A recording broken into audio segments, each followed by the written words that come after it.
Hello, friends. Did you know that nearly 80% of those who watch my videos aren't subscribed?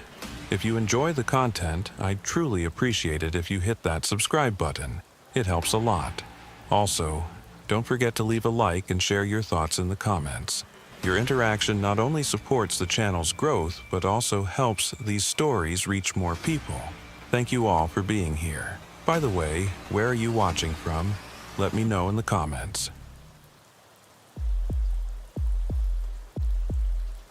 Officer Declan Morrissey had been working the night shift in Brooklyn's 79th Precinct for 8 years, and in that time, he had developed the kind of relationship with the darkness that most people never understand.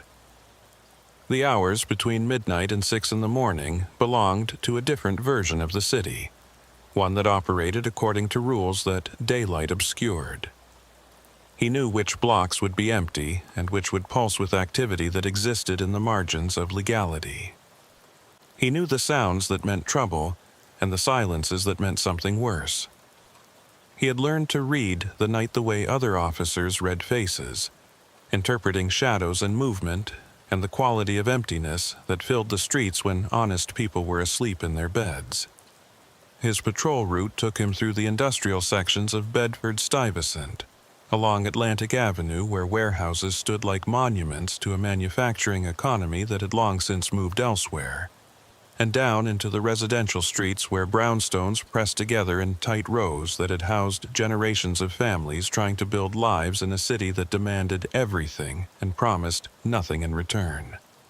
Morrissey drove these streets with his windows cracked open despite the November cold, listening to the city breathe around him.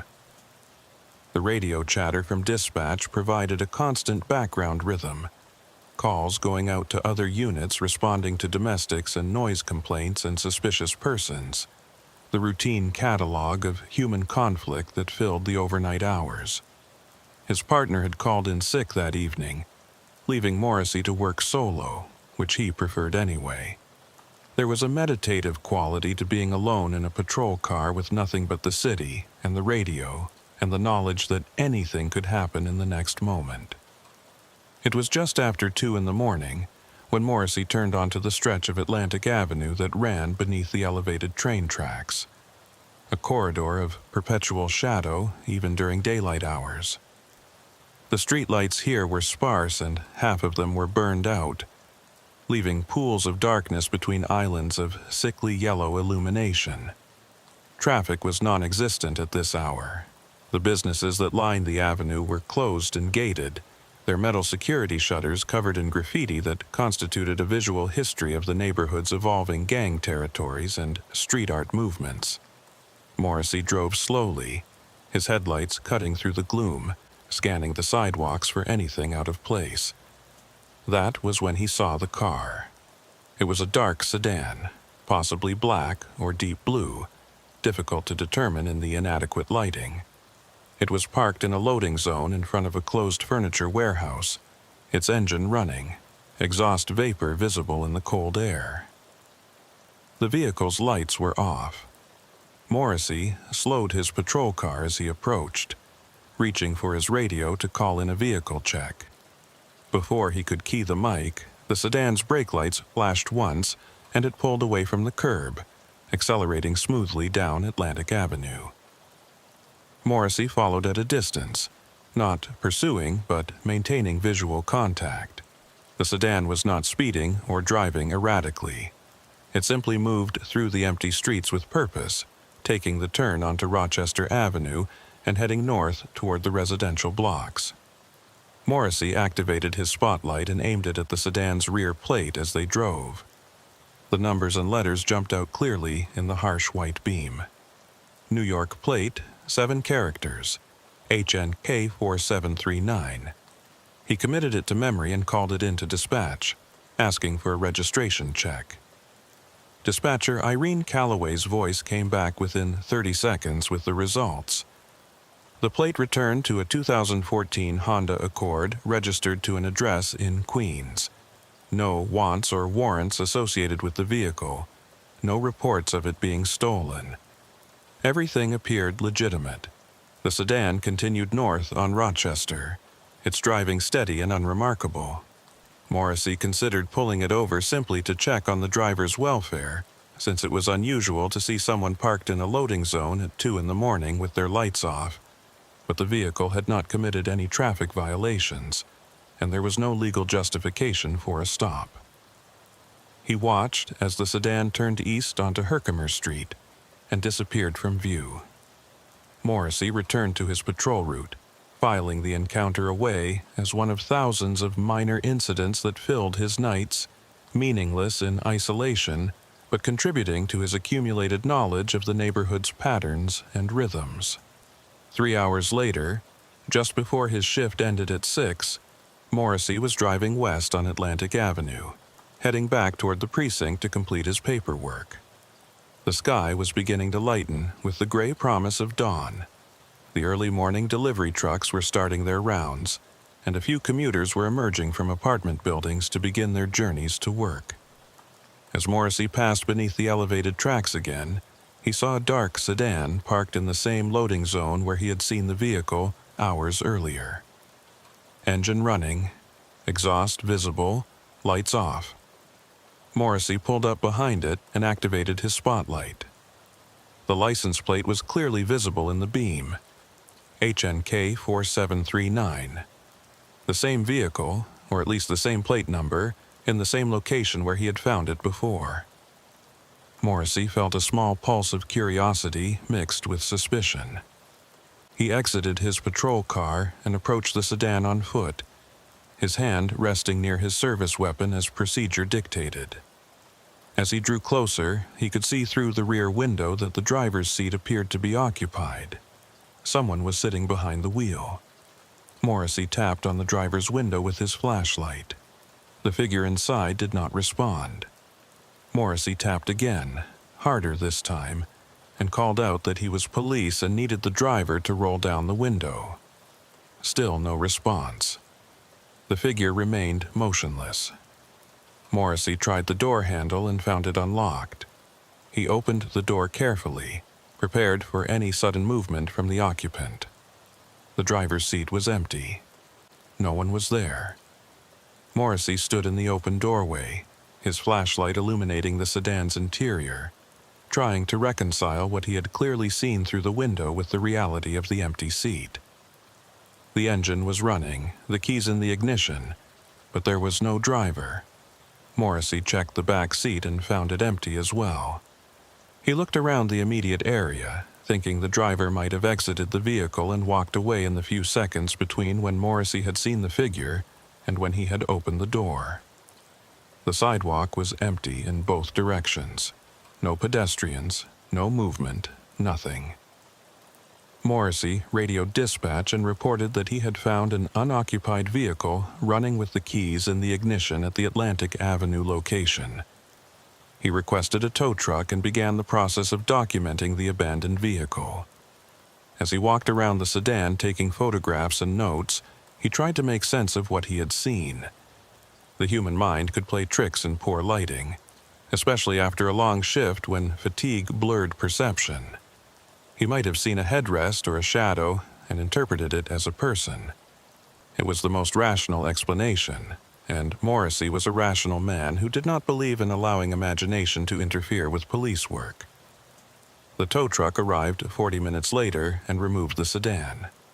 Morrissey completed his shift, turned in his paperwork, and drove home through the morning traffic to his apartment in Sunset Park. He slept through the day as he always did, his blackout curtains transforming noon into midnight, and woke in the early evening to prepare for another night shift. He ate dinner, showered, put on his uniform, and reported for duty at 11:30, ready to begin the cycle again. That night, Morrissey's regular partner, Officer Ronan Pike, was back on duty after recovering from whatever flu or cold had kept him home the previous evening. Pike was 10 years younger than Morrissey, still enthusiastic about the work in a way that Morrissey remembered being, but could no longer access.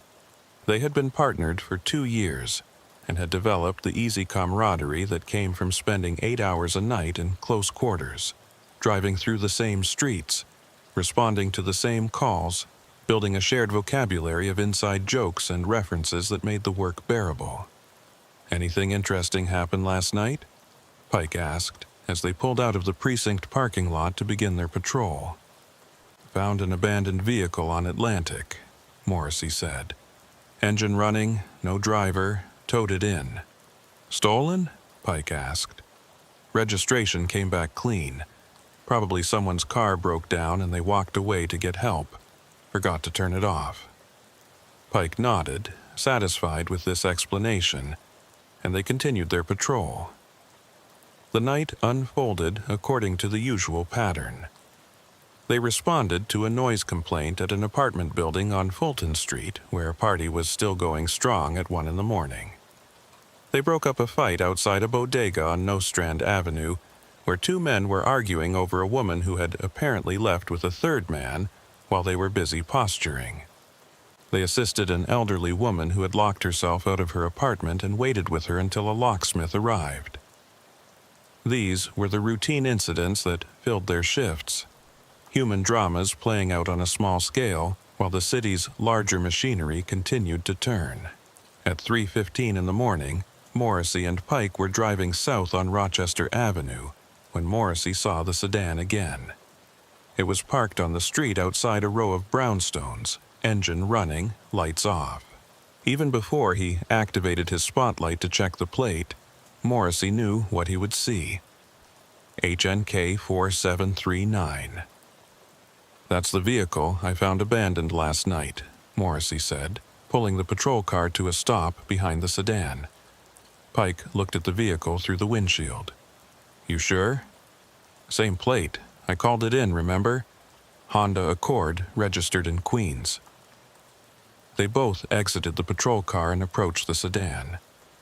As they drew closer, Morrissey could see through the rear window that the driver's seat appeared to be occupied again. A figure sat behind the wheel, motionless.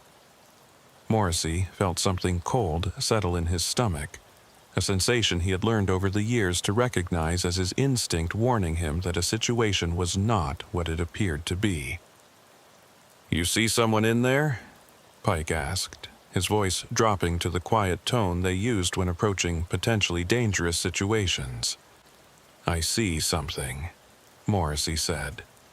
He tapped on the driver's window with his flashlight. No response. He tried the door handle and found it unlocked, just as it had been the previous night. He opened the door and shined his flashlight into the interior. The driver's seat was empty, just as it had been before. Pike moved to the passenger side and opened that door, checking the interior from his angle. "No one here," he said, confusion evident in his voice. Morrissey stood by the open driver's door, looking at the empty seat where he had clearly seen a figure sitting just moments before. Pike was looking at him, waiting for an explanation that Morrissey could not provide. The engine was running. The keys were in the ignition. The radio was playing quietly, some late-night talk show about conspiracy theories and government cover-ups. The interior of the car smelled faintly of cigarettes and air freshener, the scent of human occupation. "Maybe the owner lives in one of these buildings," Pike suggested. "Could have gone inside and left the car running to keep it warm." It was a reasonable theory. Morrissey checked the registration address again on his mobile data terminal. The vehicle was registered to a residence in Forest Hills, Queens, not Brooklyn. But that did not mean the owner could not have been visiting someone in this neighborhood. People left their cars running all the time in the winter, especially in residential areas where they felt safe doing so. Morrissey walked to the nearest brownstone and tried the outer door. It was locked, as expected. He could see the buzzers for 6 different apartments. He had no legal authority to start buzzing random apartments at 3 in the morning to ask if anyone owned a Honda Accord with the plate HNK 4739. They could document the running vehicle and call for a tow, but that seemed excessive if the owner was simply inside visiting someone. "Let's shut it off and leave a note," Pike said. "If the owner comes back and can't find it, they can call the precinct." Morrissey reached into the sedan and turned the key, shutting off the engine. The sudden silence felt weighted, as though something important had been interrupted. He wrote a brief note on a page from his citation book, explaining that police had found the vehicle running unattended and had shut it off for safety reasons, and left his contact information. He tucked the note under the windshield wiper and returned to the patrol car. As they drove away, Morrissey looked back at the sedan through his side mirror. It sat dark and silent beneath the streetlight, just another parked car on a street full of parked cars. But he could not shake the image of that figure he had seen through the window, the solid certainty that someone had been sitting in the driver's seat, and the equally solid reality of the empty seat when he opened the door. "You okay?" Pike asked. "You seem distracted." "Just tired," Morrissey said. "Long week." The rest of the shift passed without incident. They completed their patrol, responded to a few more calls, and returned to the precinct as dawn broke over the city. Morrissey filed his paperwork, including a brief note about the running vehicle on Rochester Avenue, and went home to sleep. But his sleep was troubled. He dreamed of driving through empty streets, following a dark sedan that always stayed just ahead of him, its license plate clearly visible but somehow changing each time he tried to read it. In the dream, he knew he needed to stop the vehicle, that something important depended on it. But no matter how fast he drove, he could never close the distance. The sedan led him through a Brooklyn that was familiar and alien at once. Streets he recognized transformed into mazes that looped back on themselves, until he was no longer sure if he was chasing the vehicle or if it was leading him somewhere he did not want to go. He woke in the afternoon with the dream still vivid in his mind, disturbing in a way he could not articulate. He tried to dismiss it as the natural result of an unusual encounter combined with the fatigue, but the unease lingered as he prepared for another night shift. He told himself that he would not see the sedan again, that it had been coincidence, nothing more. The city held millions of people and thousands of streets. The odds of encountering the same vehicle multiple times were actually higher than they seemed, a function of patrol routes and timing that created patterns out of random events. But when he reported for duty that evening and climbed into the patrol car with Pike, Morrissey found himself watching for that dark sedan, scanning every parked vehicle, checking every license plate. And part of him, a part he tried to ignore, knew that he would see it again. Not because of statistics or probability, but because something had been set in motion that night when he first spotted the vehicle parked in the loading zone beneath the elevated tracks. Something that had not yet finished with him. The sedan appeared again on the fourth night. This time, Morrissey was alone in the patrol car. Pike had taken a personal day to attend his sister's wedding in New Jersey, leaving Morrissey to work solo once more. The solitude felt heavier now, weighted with an anticipation that Morrissey tried to rationalize a simple curiosity about whether he would encounter the vehicle again. He told himself it was nothing more than the human tendency to see patterns where none existed, to construct narratives out of coincidence. But when he turned onto Atlantic Avenue at 2:40 in the morning and saw the dark sedan parked beneath the elevated tracks in that same loading zone, he felt no surprise at all. Only a sick sense of confirmation that settled in his chest like cold water. He pulled up behind the vehicle and sat in his patrol car for a long moment before calling it in. The sedan's engine was running. He could see the exhaust vapor rising in the cone of his headlights. The plate was clearly visible without even using his spotlight. HNK 4739. He picked up his radio and called dispatch, already knowing what Irene Calloway would tell him before she spoke. 79 Adam to Central, Morrissey said, keeping his voice level and professional. "Go ahead, 79 Adam." Calloway's voice came back immediately.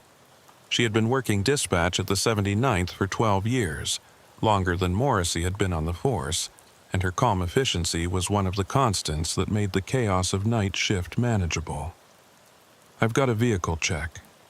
New York plate, Henry, November Kilo 4739. I'm at Atlantic and Rochester. Vehicle is parked in a loading zone with the engine running. No visible occupants. There was a brief pause while Calloway ran the query. Morrissey waited, watching the sedan through his windshield. The street was empty in both directions. No pedestrians, no other vehicles. Just the sedan and his patrol car and the darkness pressing in from all sides. 79 Adam. That plate returns to a 2014 Honda Accord. Registered owner is a male subject. Address in Forest Hills, Queens. No wants, no warrants, no stolen vehicle reports. You want me to try the registered owner's phone number? Morrissey considered this. The department had access to contact information for registered vehicle owners, and in situations where a vehicle appeared abandoned or was involved in an incident, dispatchers could attempt to reach the owner, but something made him hesitate. He was not sure what he would say if the owner answered. Your car keeps appearing in my patrol sector with the engine running and no one inside, and I keep seeing someone in the driver's seat who disappears when I get close. It sounded insane, even in his own head. Negative, Central. I'm going to check the vehicle. Stand by. Copy, 79 Adam. Standing by. Morrissey exited his patrol car and approached the sedan, his flashlight in one hand and his other hand instinctively resting on his service weapon. The night air was cold enough to make his breath visible. The city sounds were muted here beneath the elevated tracks, as though the steel structure above absorbed the noise and left only a hollow silence. As he drew closer to the sedan, he could see through the rear window into the interior. The driver's seat appeared to be occupied.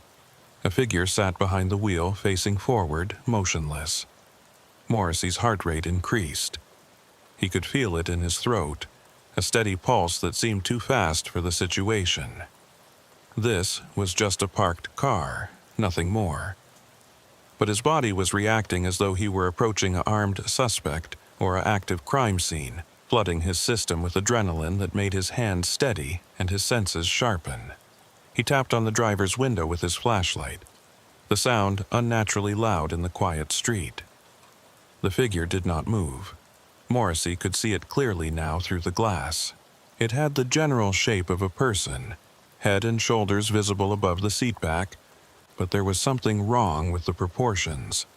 The head seemed too large or the shoulders too narrow.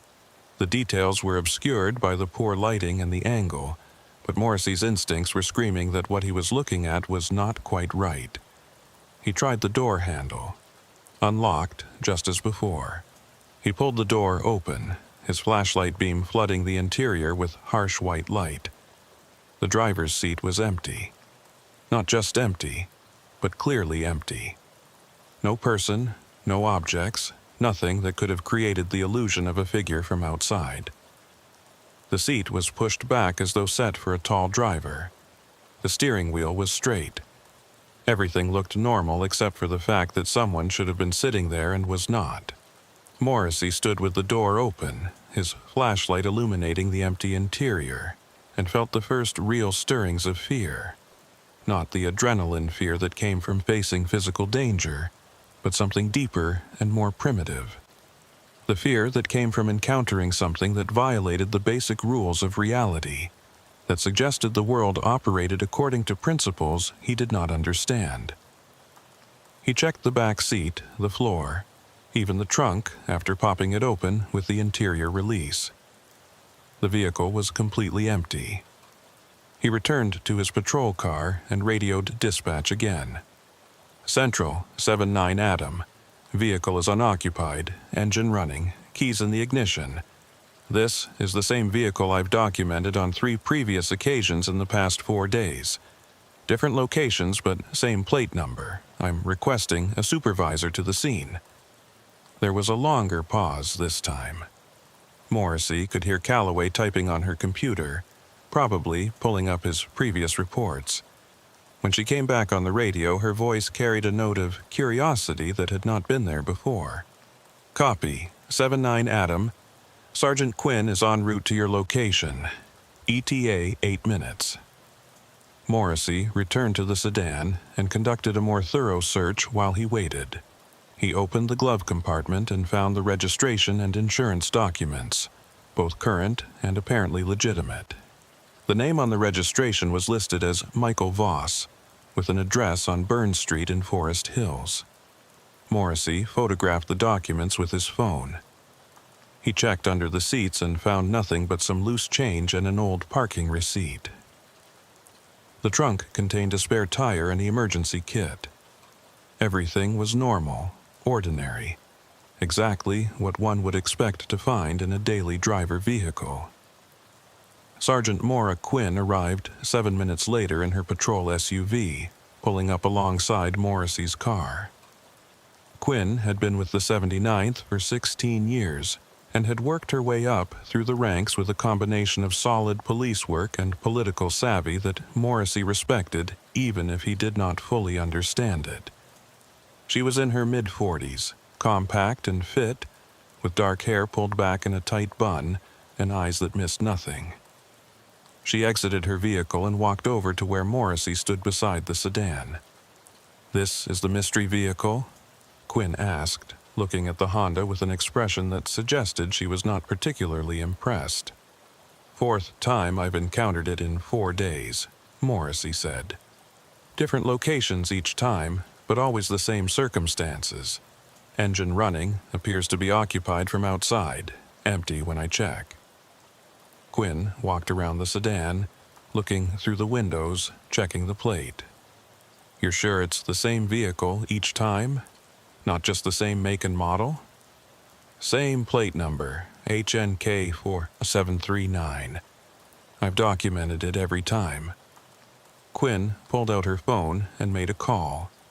Morrissey could hear her side of the conversation as she spoke to someone at the precinct, probably the night shift commander, explaining the situation and requesting guidance. After a few minutes, she ended the call and turned back to Morrissey. "We're going to impound it. Captain wants it brought in and thoroughly searched. If this vehicle is connected to something criminal, we need to document everything properly. If it's not, then the owner can come pick it up and explain why his car keeps being found abandoned all over Brooklyn." Quinn called for a tow truck while Morrissey completed the impound paperwork. They waited together in the cold, watching the sedan as though expecting it to do something, though neither of them could have said what. The tow truck arrived 30 minutes later, and they watched as the driver hooked up the Honda and lifted it onto the flatbed. As the sedan was raised off the ground, its wheels hanging in the air, Morrissey felt an irrational sense of relief, as though removing the vehicle from the street would break whatever pattern had been developing. "You look tired," Quinn said as the tow truck pulled away with the sedan. "When's your last day off?" "Had one 3 days ago," Morrissey said. "Take another one tomorrow. That's not a request. You're coming up on overtime limits anyway, and I don't need you falling asleep on patrol." Morrissey wanted to argue, but Quinn was right. He was exhausted in a way that went beyond the normal fatigue of working nights. The encounter with the sedan had left him feeling drained, as though something had been pulled out of him each time he approached that vehicle and found it empty. He nodded his agreement. "Good. File your report when you get back to the house, then go home. I'll handle the vehicle inspection personally tomorrow and let you know what we find." Morrissey returned to the precinct and spent an hour writing a detailed report that documented all 4 encounters with the Honda, including dates, times, locations, and the circumstances of each incident. He described seeing what appeared to be a figure in the driver's seat and finding the seat empty upon investigation. He included the registration information and his attempts to rationalize the experiences. When he was finished, the report read like something out of a paranormal investigation rather than standard police documentation, but it was accurate, and that was what mattered. He submitted the report electronically and drove home through the pre-dawn darkness, the city gradually coming to life around him as early commuters began their journeys to work. He lived in a 4th-floor walk-up apartment on 58th Street in Sunset Park. a neighborhood that had been slowly gentrifying over the past decade, pushing out long-time residents and replacing bodegas with artisanal coffee shops. Morrissey had lived there for 6 years, in the same one-bedroom apartment with the same second-hand furniture and the same view of the building across the street. It was not much, but it was his. A space that belonged to him alone after 8 hours of belonging to the city and everyone in it. He showered and ate a simple breakfast of eggs and toast, then closed the blackout curtains and climbed into bed. Sleep came quickly, but brought no rest. He dreamed again of the sedan, but this time the dream was more vivid, more detailed. He was approaching the vehicle on foot, his flashlight beam cutting through darkness that seemed thicker than normal air. When he reached the driver's window and looked inside, he could see the figure sitting behind the wheel. But in the dream, the figure turned to look at him, and Morrissey saw that it had his own face. His face, but wrong somehow, the features slightly distorted as though seen through rippled glass.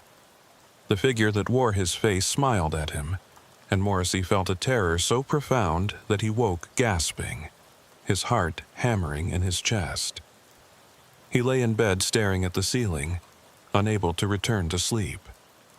The dream had felt less like a dream and more like a message, though he could not have explained what the message was or who it came from.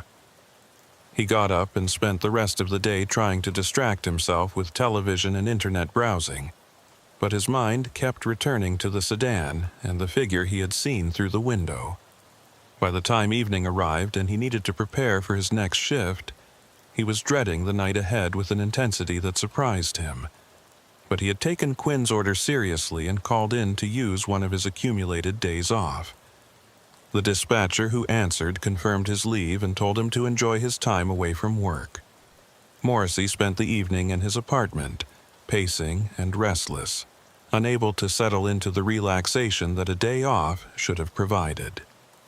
He considered calling Pike to ask if anything unusual had happened during the shift, but decided against it. What would he say? "Did you see the ghost car that keeps following me?" It sounded ridiculous. At midnight, when he would normally have been starting his patrol, Morrissey found himself driving through Brooklyn in his personal vehicle. A 10-year-old Nissan that needed new brakes and made disturbing noises whenever he accelerated too quickly. He told himself he was just going for a drive, that he was restless and needed to move, but he knew the truth. He was looking for the sedan. He drove down Atlantic Avenue beneath the elevated tracks, past the loading zone where he had first seen it. Empty. He drove along Rochester Avenue past the brownstones where it had appeared the second time. Nothing. He covered his entire patrol route, street by street, searching for that dark Honda with the plate HNK 4739. He found it at 3:30 in the morning, parked on a residential street he had not checked yet, a quiet block of attached houses in Crown Heights. The sedan was parked legally on the street, no engine running this time, dark and silent among the other parked vehicles. Morrissey pulled over across the street and sat in his car, watching it. He was off duty, out of uniform, with no legal authority to approach the vehicle or investigate it. But he could watch, and he did, sitting in the cold car with his hands gripping the steering wheel, staring at that sedan and waiting for something to happen. Nothing did. The sedan sat there as still and ordinary as every other parked car on the block. After an hour, Morrissey started his engine and drove home, feeling foolish and exhausted. He was giving meaning to random events, constructing a mystery out of coincidence. The sedan belonged to someone who lived or worked in Brooklyn and drove around the borough like thousands of other people. The fact that Morrissey had encountered it multiple times was unremarkable in a city this dense. The figure he thought he had seen was a trick of light and shadow and fatigue. There was no mystery, no message, no violation of reality. Just a car and a tired cop who needed to get his head straight. But as he lay in bed that morning, watching the daylight filter through the edges of his blackout curtains, Morrissey could not shake the memory of that figure turning to look at him in his dream, wearing his face, smiling that wrong smile. And he could not stop wondering what would happen the next time he encountered the sedan, because he knew with absolute certainty that there would be a next time. The pattern had not been broken by impounding the vehicle or taking a day off or any rational action he could take. Something had been set in motion, and it would continue until it reached whatever conclusion it was moving toward. All Morrissey could do was wait and try to maintain his grip on the distinction between what was real and what was not, a distinction that felt less solid with each passing night. Morrissey returned to duty 2 nights later with the resolve to treat the sedan encounters as closed incidents that required no further attention from him. Sergeant Quinn had called him the afternoon before his return to inform him that the impounded Honda had been thoroughly searched by the department's forensic team and had yielded nothing of interest. No contraband, no weapons, no evidence of any criminal activity whatsoever. The vehicle was clean in every sense of the word. The registered owner, Michael Voss, had been contacted and had seemed genuinely confused about why his car had been impounded. He claimed the vehicle had been parked in his garage in Forest Hills for the past 2 weeks while he recovered from minor surgery. He provided documentation from his doctor confirming the surgery date and his recovery period. He had not driven the car to Brooklyn, had not loaned it to anyone, and could not explain how it had been found in multiple locations across the borough. Quinn had told Morrissey that the case was being classified as unexplained but not criminal, possibly involving identity theft or cloned plates, though the VIN numbers had checked out as legitimate. The Honda had been released back to Voss, who had driven it home with a police escort to ensure he actually made it back to Queens. As far as the department was concerned, the matter was resolved. Whatever had been happening was over, and Morrissey should return to his regular duties without dwelling on incidents that defied easy explanation. The city was full of strange occurrences that never made sense when examined too closely, and experienced officers learned to file away such mysteries and move forward. But Morrissey could not move forward. The encounters had lodged themselves in his mind with the persistence of a recurring nightmare, and no amount of rational explanation could dislodge them. He found himself checking every dark sedan he passed during patrol, his eyes automatically scanning for the plate number HNK 4739, even though he knew the vehicle was back in Queens with its confused owner. Pike noticed the distraction and asked if everything was all right, and Morrissey assured him it was, but the lie felt transparent even as he spoke it. Nothing was all right. Something fundamental had shifted in how Morrissey experienced his work, his city, his reality. The first 3 nights back on duty passed without incident. Morrissey and Pike responded to their usual calls, drove their usual routes, and maintained the usual rhythms of night shift work. Morrissey began to relax slightly, began to believe that perhaps Quinn had been right, and the strangeness had simply ended. Whatever pattern had been developing had been interrupted by the impound and the investigation, and now life would return to normal. He almost convinced himself this was true. On the 4th night, everything changed. Morrissey and Pike were driving east on Fulton Street just after midnight when the call came through from dispatch. Calloway's voice carried an unusual tension that immediately put Morrissey on alert. All units in the 7-9, we have a report of a vehicle matching the description of a Honda Accord, plate Henry November Kilo 4739, involved in a hit and run at the corner of Nostrand and Myrtle. Vehicle fled southbound on Nostrand. No injuries reported. All units be advised, this plate was flagged in the system earlier this week for suspicious circumstances. Morrissey felt his stomach drop. He looked at Pike, who was already reaching for the radio to respond. 7-9 Adam, we're at Fulton and Bedford. We can intercept if the vehicle continues south on Nostrand. Copy, 7-9 Adam. Use caution. Vehicle may have been involved in previous unexplained incidents. Pike activated the lights and siren and accelerated toward the Nostrand Avenue. Morrissey's mind was racing. The Honda was supposed to be in Queens with Michael Voss. Either Voss had lied about not driving it, or someone else had access to the vehicle, or something impossible was happening. Morrissey found himself hoping for the first two options, even as he suspected the third was closer to the truth. They reached Nostrand Avenue and turned south, scanning the traffic ahead for any sign of the dark sedan. At this hour, the street was relatively empty, making it easy to spot vehicles matching the description. 2 blocks south of Myrtle, Morrissey saw it. The Honda was traveling at normal speed in the right lane, showing no signs of fleeing or attempting to evade police. Pike pulled up behind it and activated the patrol car's spotlight, illuminating the rear plate. HNK 4739. "That's it?" Morrissey said, his voice tight. "Same plate." Pike called in their position and requested backup before initiating the traffic stop. The Honda's brake lights came on immediately, and the vehicle pulled over to the curb in a textbook perfect stop, using the turn signal and everything. It was the kind of cooperative response that usually indicated a driver who was not expecting trouble and had no reason to fear police contact. Pike positioned the patrol car behind the Honda with their lights still flashing, and both officers exited carefully.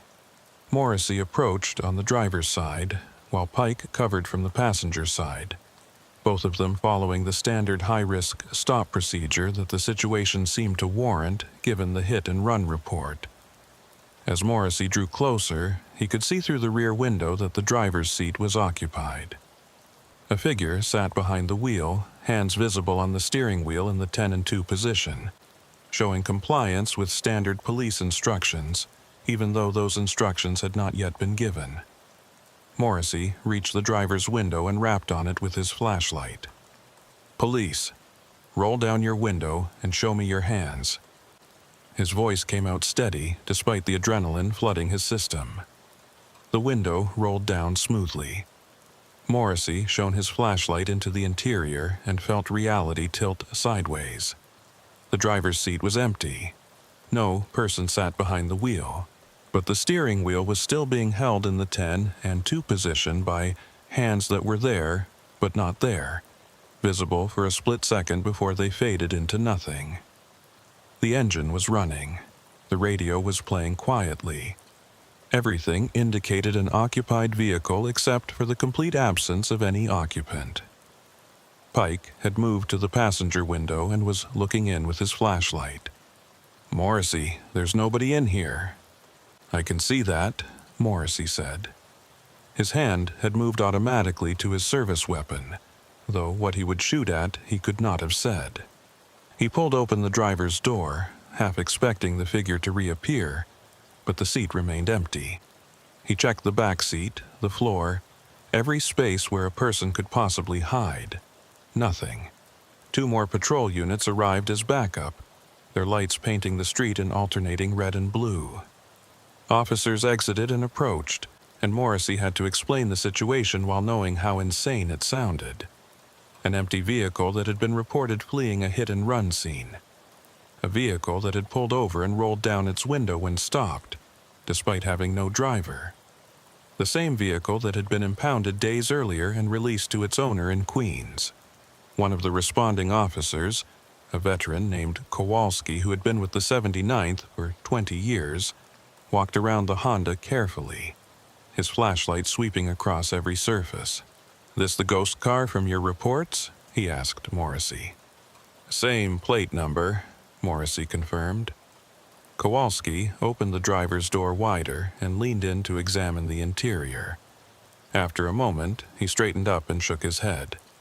"Keys are in the ignition, engines running, transmissions in drive. This vehicle is operating itself." "That's not possible," Pike said, but his voice lacked conviction. "None of this is possible," Kowalski replied. "But here we are." Sergeant Quinn arrived 15 minutes later, along with a lieutenant from the night shift command staff whom Morrissey did not recognize. They conducted their own inspection of the vehicle and interviewed all the officers on scene. Morrissey gave his statement, describing the traffic stop and the moment when the window had rolled down on an empty vehicle. The other officers corroborated his account. There was no room for interpretation or disagreement. Something impossible had occurred, and 7 police officers had witnessed it.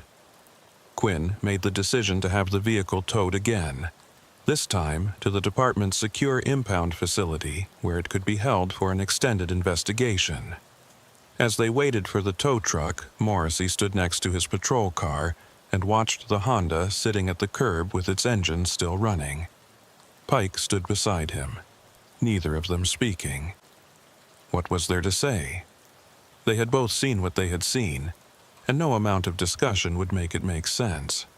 "You know what bothers me most?" Pike finally said. "The hit-and-run report. Someone called 911 and reported seeing that vehicle hit another car, which means someone saw a driver. Someone saw this car being driven by a person." Morrissey had been trying not to think about that detail. "We need to interview the witness." Quinn overheard them and walked over. "Already sent a unit to take a statement. Woman was walking her dog and saw the Honda run a red light and clip the bumper of a taxi. She said the driver was male, 30s or 40s, wearing dark clothing. She watched the Honda flee the scene and called it in. We're pulling traffic camera footage from the intersection to corroborate. The cameras will show the same thing we're seeing," Morrissey said. "An empty vehicle. Maybe they'll show something we can't see with our eyes. Either way, we need to document everything properly." Quinn paused, then looked directly at Morrissey. "I'm pulling you from the patrol for the rest of the week. You're too close to this, and I don't need you making decisions in the field while you're dealing with whatever psychological impact this situation is having." Morrissey wanted to argue, but he knew she was right. His hands were shaking slightly, a fine tremor that he could not quite control. His heart rate had not returned to normal since the traffic stop. He was experiencing symptoms of acute stress that no amount of training could fully prepare someone to handle when confronted with events that violated fundamental assumptions about reality. "Desk duty?" he asked. "No." "Real leave. Go home, see the department psychologist, get your head straight. This is not a punishment. This is me making sure you're fit for duty before I put you back out there." The tow truck arrived, and the driver hooked up the Honda for the second time in a week. As the vehicle was lifted onto the flatbed, Morrissey noticed something that made his blood run cold. Through the rear window of the Honda, now elevated above street level, he could clearly see a figure sitting in the driver's seat. The same figure he had seen every other time he had approached the vehicle from outside. It sat perfectly still, facing forward, hands on the wheel. Morrissey pointed at it, his hand shaking. "Pike, do you see that?" Pike looked up at the elevated Honda. "See what?" "The driver, in the seat. You're looking right at it." Pike stared at the vehicle for a long moment, then shook his head slowly. "Morrissey, there's nobody there. The car's empty." Morrissey looked at the other officers gathered on the scene. "Does anyone else see someone in that vehicle?" They all looked. They all shook their heads. Kowalski put a hand on Morrissey's shoulder. "Come on. Let Quinn drive you home. You've had enough for tonight." But Morrissey could not stop looking at the figure in the Honda as the tow truck pulled away down Nostrand Avenue. It sat there in the driver's seat, visible only to him, apparently. And as the truck turned the corner and the Honda disappeared from view, Morrissey could have sworn the figure turned its head to look directly at him one last time. And in that brief moment before it was gone, he saw its face clearly for the first time.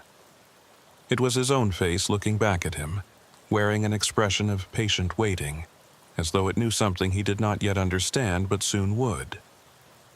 Quinn drove Morrissey home in her patrol SUV, while Pike followed in their unit to give Quinn a ride back to the precinct. The drive passed in silence. Morrissey sat in the passenger seat, staring out the window at the passing streets, trying to process what was happening to him. Was he having a breakdown? Was this how it started? This slow dissolution of the boundary between reality and delusion? He had seen officers crack under the stress of the job before, watched good cops gradually lose their ability to distinguish between the horrors they witnessed daily and paranoid fantasies that grew from that trauma. Was that what was happening to him? But Pike had seen the empty vehicle too. So had Kowalski and Quinn and the other responding officers. They had all witnessed the Honda rolling down its window with no one inside to operate the controls. That part was real, verified by multiple witnesses. So if that was real, could the figure he saw also be real, even if no one else could see it? Was he experiencing something beyond the normal range of perception? Or was he simply the first to break under the weight of an impossible situation? Quinn pulled up in front of his building and turned to look at him. "I've been doing this job for 16 years, Morrissey. I've seen things that don't make sense, seen cases that never add up no matter how hard you work them. Most of the time, there's an explanation eventually, even if it takes months or years to find it. Sometimes there's not. You learn to live with that uncertainty or you find another line of work. What you don't do is let it consume you." "What if it's not uncertainty?" Morrissey asked. "What if I'm seeing something real that everyone else can't see? What does that mean?" "It means you talk to the department psychologist and figure out why that might be happening. It means you take some time away from the street until you can trust your own perceptions again. And it means you accept that sometimes the job shows you things that change how you understand the world. And that's not necessarily a sign of weakness or failure. It's just what happens when you spend enough time looking into the darkness." Morrissey nodded and exited the SUV. He stood on the sidewalk and watched as Quinn drove away, leaving him alone on the empty street. The sky was beginning to lighten with the approach of dawn. In a few hours, the city would wake up and fill with people going about their normal lives, unaware that impossible things happened in the hours when they slept. Morrissey climbed the stairs to his apartment and locked the door behind him, but he did not feel safe.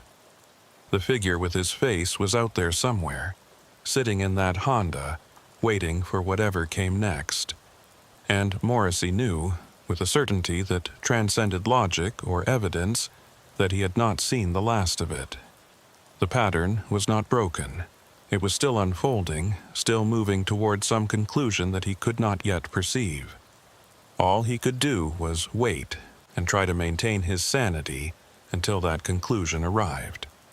He did not sleep that morning.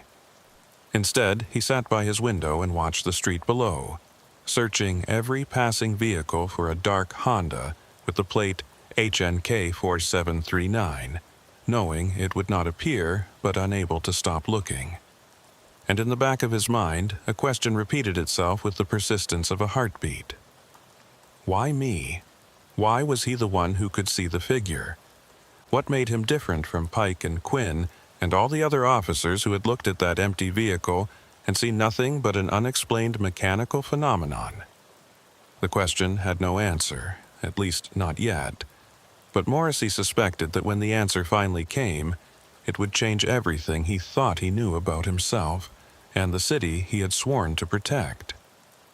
The department psychologist's office was located on the 3rd floor of a municipal building in downtown Brooklyn, far enough from the precinct that officers could attend appointments without feeling watched by their colleagues. Dr. Sarah Brennan had been conducting fitness for duty evaluations for the NYPD for 15 years, and her office reflected a careful balance between professional authority and therapeutic comfort.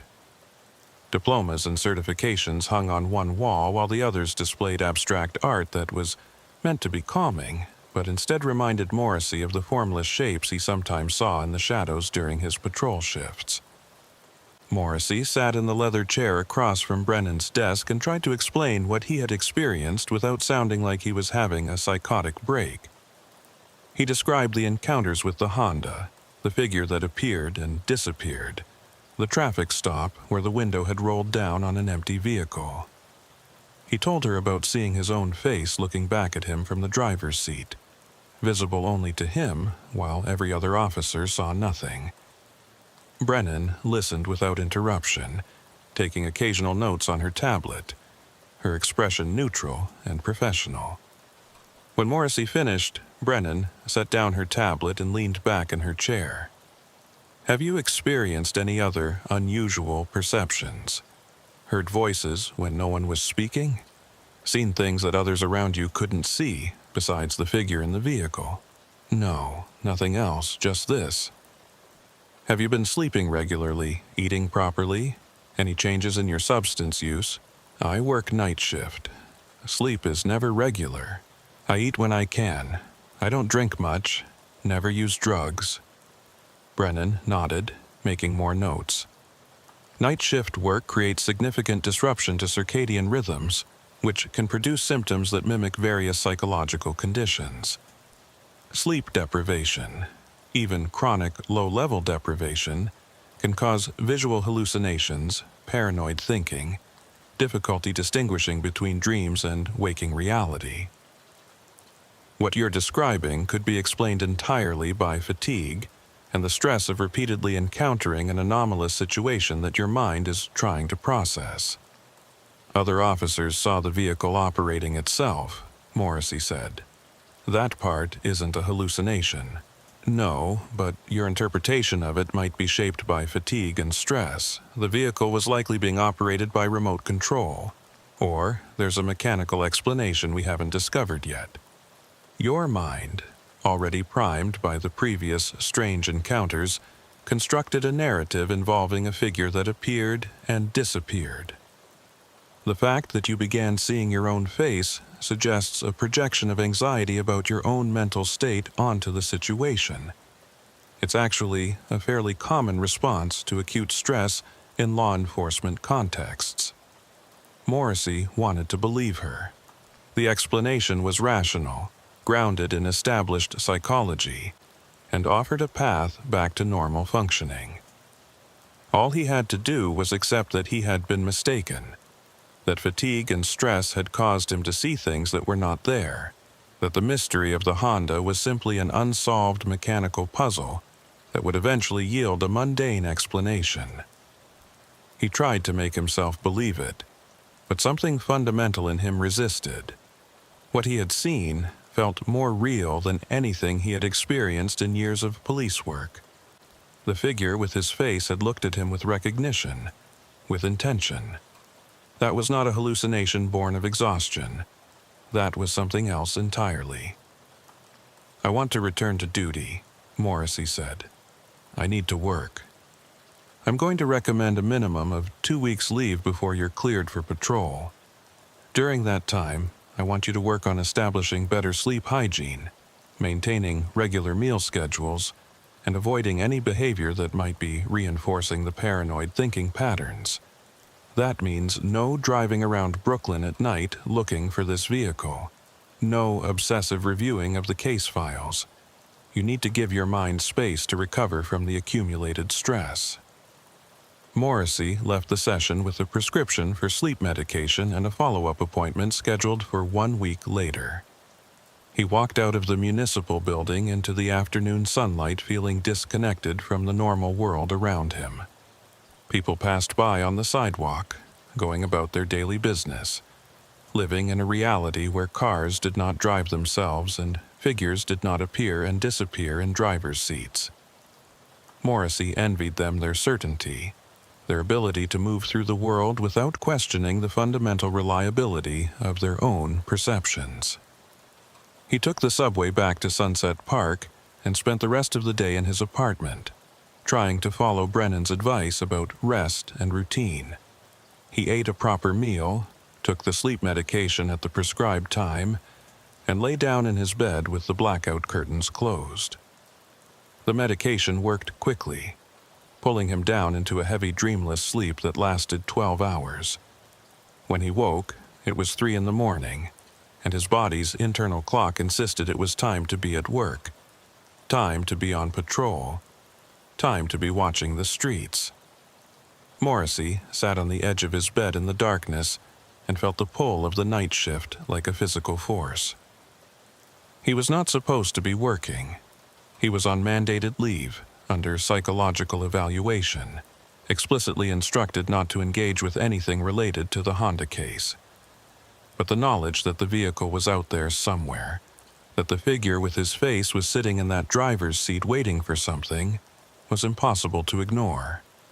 After 30 minutes of trying to convince himself to go back to sleep, Morrissey got dressed and left his apartment. He drove his personal vehicle into Brooklyn, following the patrol routes he knew by memory, scanning every street and parking lot for the dark Honda. The city at night was as familiar to him as his own apartment. More familiar, perhaps, since he spent more waking hours on these streets than he did in any other location. He knew which businesses closed at what times, which corners attracted drug activity, which blocks were controlled by which crews.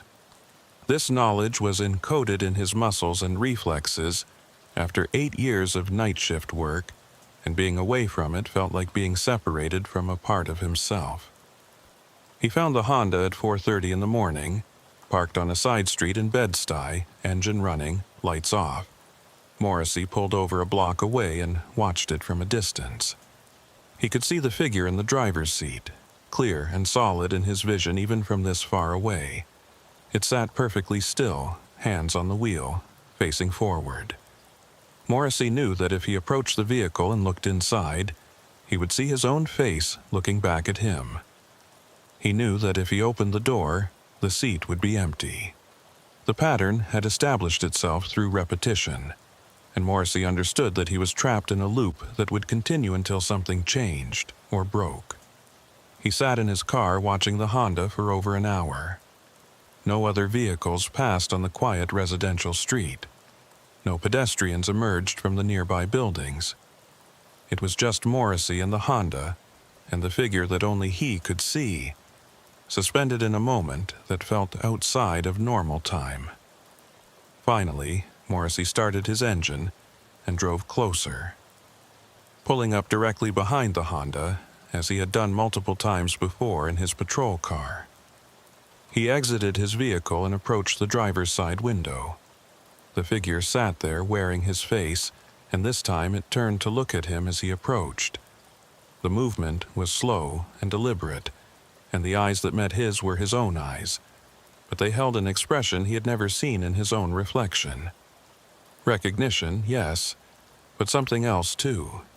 Satisfaction, perhaps, or completion, as though something that had been waiting a long time had finally occurred. Morrissey reached for the door handle, and the figure inside shook its head slowly. A clear gesture. No.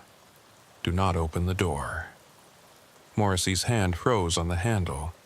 He stood there on the empty street, looking at his own face through the window of an impossible vehicle, and felt reality shift around him in a way that was both terrifying and strangely liberating. If this was madness, then madness had its own logic and rules. If this was something else, something that existed beyond the boundaries of normal experience, then perhaps he had been chosen or cursed or marked to perceive it for reasons he could not yet understand. "What do you want?" Morrissey asked, his voice loud in the pre-dawn silence. The figure pointed forward through the windshield, down the street toward the intersection ahead. Morrissey looked in that direction and saw nothing unusual. Just empty street, dark buildings, the familiar geography of his patrol sector. When he looked back at the figure, it was pointing more insistently, and its expression had changed to something urgent, almost pleading. Morrissey returned to his vehicle and drove forward slowly, following the direction the figure had indicated. The Honda's engine revved and the vehicle pulled away from the curb, moving down the street ahead of him. Morrissey followed, understanding on some instinctive level that this was what had been building toward all along. The multiple encounters, the escalating strangeness, his unique ability to see the figure when others could not. All of it had been leading to this moment, this drive through the empty Brooklyn streets following a vehicle driven by something wearing his face. The Honda led him on a winding route through Bed-Stuy and Crown Heights, turning seemingly at random, but Morrissey recognized the underlying pattern. They were following his usual patrol route, the path he drove 5 nights a week, covering the same streets in the same sequence he had driven them thousands of times. But now he was seeing them from a different perspective, following instead of leading, passenger to a mystery instead of investigator trying to solve it. The sky was beginning to lighten with the approach of dawn. When the Honda finally stopped, they were on Atlantic Avenue beneath the elevated train tracks, in the same loading zone where Morrissey had first encountered the vehicle 2 weeks earlier. The Honda pulled to the curb and the engine shut off. Morrissey stopped his vehicle behind it and sat waiting for whatever came next. The figure in the driver's seat turned to look at him one last time, and Morrissey saw something in that gaze that made his chest tighten with a feeling he could not name. Not fear exactly, but a profound sense of recognition, of seeing something essential about himself reflected back through the impossible barrier of this encounter. Then the figure raised one hand in a gesture that might have been farewell, or acknowledgement or warning, and faded from view. Not disappearing suddenly, but gradually becoming transparent, less solid, until there was nothing in the driver's seat but empty space. Morrissey sat in his car for a long time, watching the Honda as dawn broke fully over the city and the street began to wake up around him. Delivery trucks passed by. Early morning commuters emerged from apartment buildings. The normal world reasserted itself, indifferent to the impossible thing that had just occurred. Eventually, Morrissey started his engine and drove home, his mind curiously empty of thoughts, as though the experience had temporarily short-circuited his ability to process or analyze what had happened. He did not return to Dr. Brennan's office for his follow-up appointment. He did not call the precinct to check on the status of the Honda investigation. He spent his mandated 2 weeks of leave in a state of suspended animation, going through the motions of normal life while feeling increasingly disconnected from it. He slept at odd hours, ate irregularly, and spent long periods sitting by his window staring at the street below without really seeing it.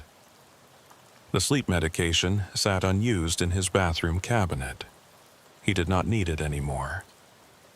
Sleep came easily now, deep and dreamless, as though something that had been keeping him alert and anxious had finally released its hold. When the 2 weeks ended, Morrissey reported back to the precinct for his return to duty evaluation. Sergeant Quinn interviewed him in her office, asking questions about his sleep, his stress levels, his readiness to resume patrol work. Morrissey answered with the responses he knew were expected, and Quinn seemed satisfied. She told him he would be back on the roster starting that night, partnered again with Pike, resuming his regular schedule. Everything would return to normal. But that night, when Morrissey climbed into the patrol car and Pike started the engine, and they pulled out onto the streets to begin their shift, Morrissey knew that nothing would ever be normal again. Not because of what he had seen, though that was part of it, but because of what the experience had revealed about the nature of the reality he moved through every night. The city was not what it appeared to be. The streets held depths and dimensions that most people never perceived, and once you had seen past the surface, you could not unsee it. They drove their patrol route, responding to calls, conducting traffic stops, performing the routine functions of police work. But now Morrissey found himself looking at everything differently, wondering what else might be operating just beyond the edge of normal perception. Every dark sedan made him pause, checking the plate number automatically even though he knew the Honda was gone, dissolved back into whatever impossible space it had emerged from. Every shadow held the potential for something more than absence of light. Every empty street raised the question of whether it was truly empty or simply empty to his limited senses. Pike noticed the change, but did not comment on it directly. He made small talk about mundane things, filling the silence that Morrissey no longer felt compelled to fill. They worked their shift and returned to the precinct, and Morrissey filed his reports and went home. And the pattern repeated itself night after night, week after week. On the surface, everything was normal. Morrissey was functioning, performing his duties, maintaining his fitness for the work. But underneath, something fundamental had altered. 3 months after the final encounter with the Honda, Morrissey was driving alone on Atlantic Avenue during a solo patrol when he saw it again. The dark sedan parked in the loading zone beneath the elevated tracks, engine running, lights off. He pulled up behind it with his heart hammering in his chest, uncertain whether he was experiencing a resurgence of the phenomenon, or simply witnessing a coincidental vehicle that matched the description. He called in the plate number and waited for Calloway's response. 79 Adam. That plate returns to a 2014 Honda Accord, registered owner in Forest Hills. Same vehicle from your previous reports. You want me to dispatch backup? Negative, Central. I'm just going to check on the status. Morrissey approached the vehicle slowly, preparing himself to see the figure in the driver's seat, preparing for his own face to look back at him through the window. But when he reached the driver's side and looked in, the seat was empty. Genuinely empty, with no figure visible at any angle. He tried the door handle and found it locked. He shone his flashlight through the window and saw nothing unusual, just an empty vehicle with the engine running and the keys in the ignition. He stood there on the street, feeling something that might have been disappointment or relief, or a combination of both. The pattern had been broken. The phenomenon had ended. Whatever message or warning or transformation the encounters had been meant to convey had been delivered. And now there was nothing left but ordinary reality and the ordinary work of policing it. Morrissey should have felt relieved. Instead, he felt a profound sense of loss, as though something essential had been taken from him. He called for a tow truck and waited for it to arrive, documenting the abandoned vehicle according to standard procedure. When the truck lifted the Honda onto its flatbed and drove away, Morrissey watched it disappear down Atlantic Avenue and knew he was watching more than just a car being towed. He was watching the last connection to an experience that had changed him in ways he still did not fully understand, severed and removed, leaving him alone with his memories and his questions, and the absolute certainty that what he had experienced was real, regardless of whether anyone else believed it. Pike picked him up 20 minutes later after completing a call on the other side of the sector. "Was that the ghost car again?" he asked, as Morrissey climbed into the passenger seat. "Just an abandoned vehicle," Morrissey said. "Nothing unusual." Pike looked at him for a long moment, as if trying to decide whether to push for more information, then shrugged and put the patrol car in gear. They drove in silence through the streets, following their route, and Morrissey looked out the window at the city passing by and wondered if the figure with his face was still out there somewhere, waiting in some space between reality and impossibility, or if it had accomplished whatever purpose it served and moved on to someone else, some other officer working some other night shift in some other city, ready to begin the pattern again. He would never know the answer. The Honda would be returned to Michael Voss once more, who would again express confusion about how his vehicle kept appearing in Brooklyn.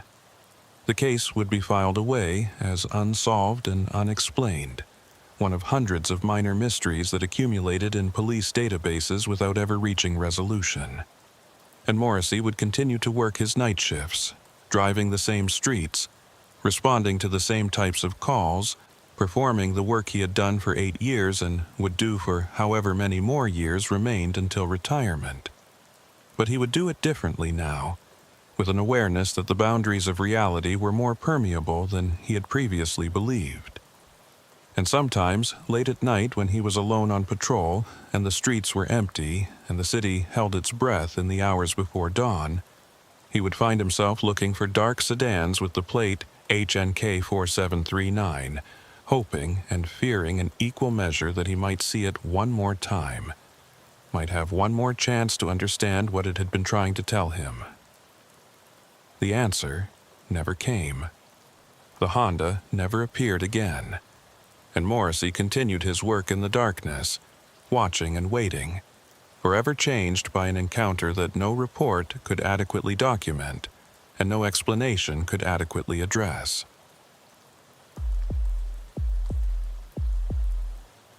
Officer Hollis Carver had been working patrol in Queens for 6 years, and in that time he had developed a particular expertise in responding to industrial sector calls.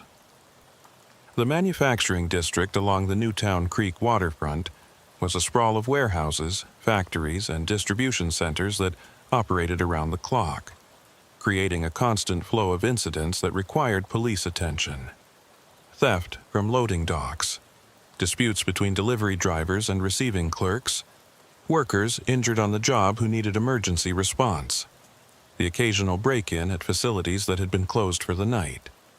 Carver knew the area better than most officers in his precinct, had developed relationships with the security personnel who worked these buildings, and understood the particular rhythms and patterns of criminal activity that emerged in spaces dedicated to manufacturing and storage rather than residential life. The call came through dispatch at 11:47 on a Wednesday night in late October.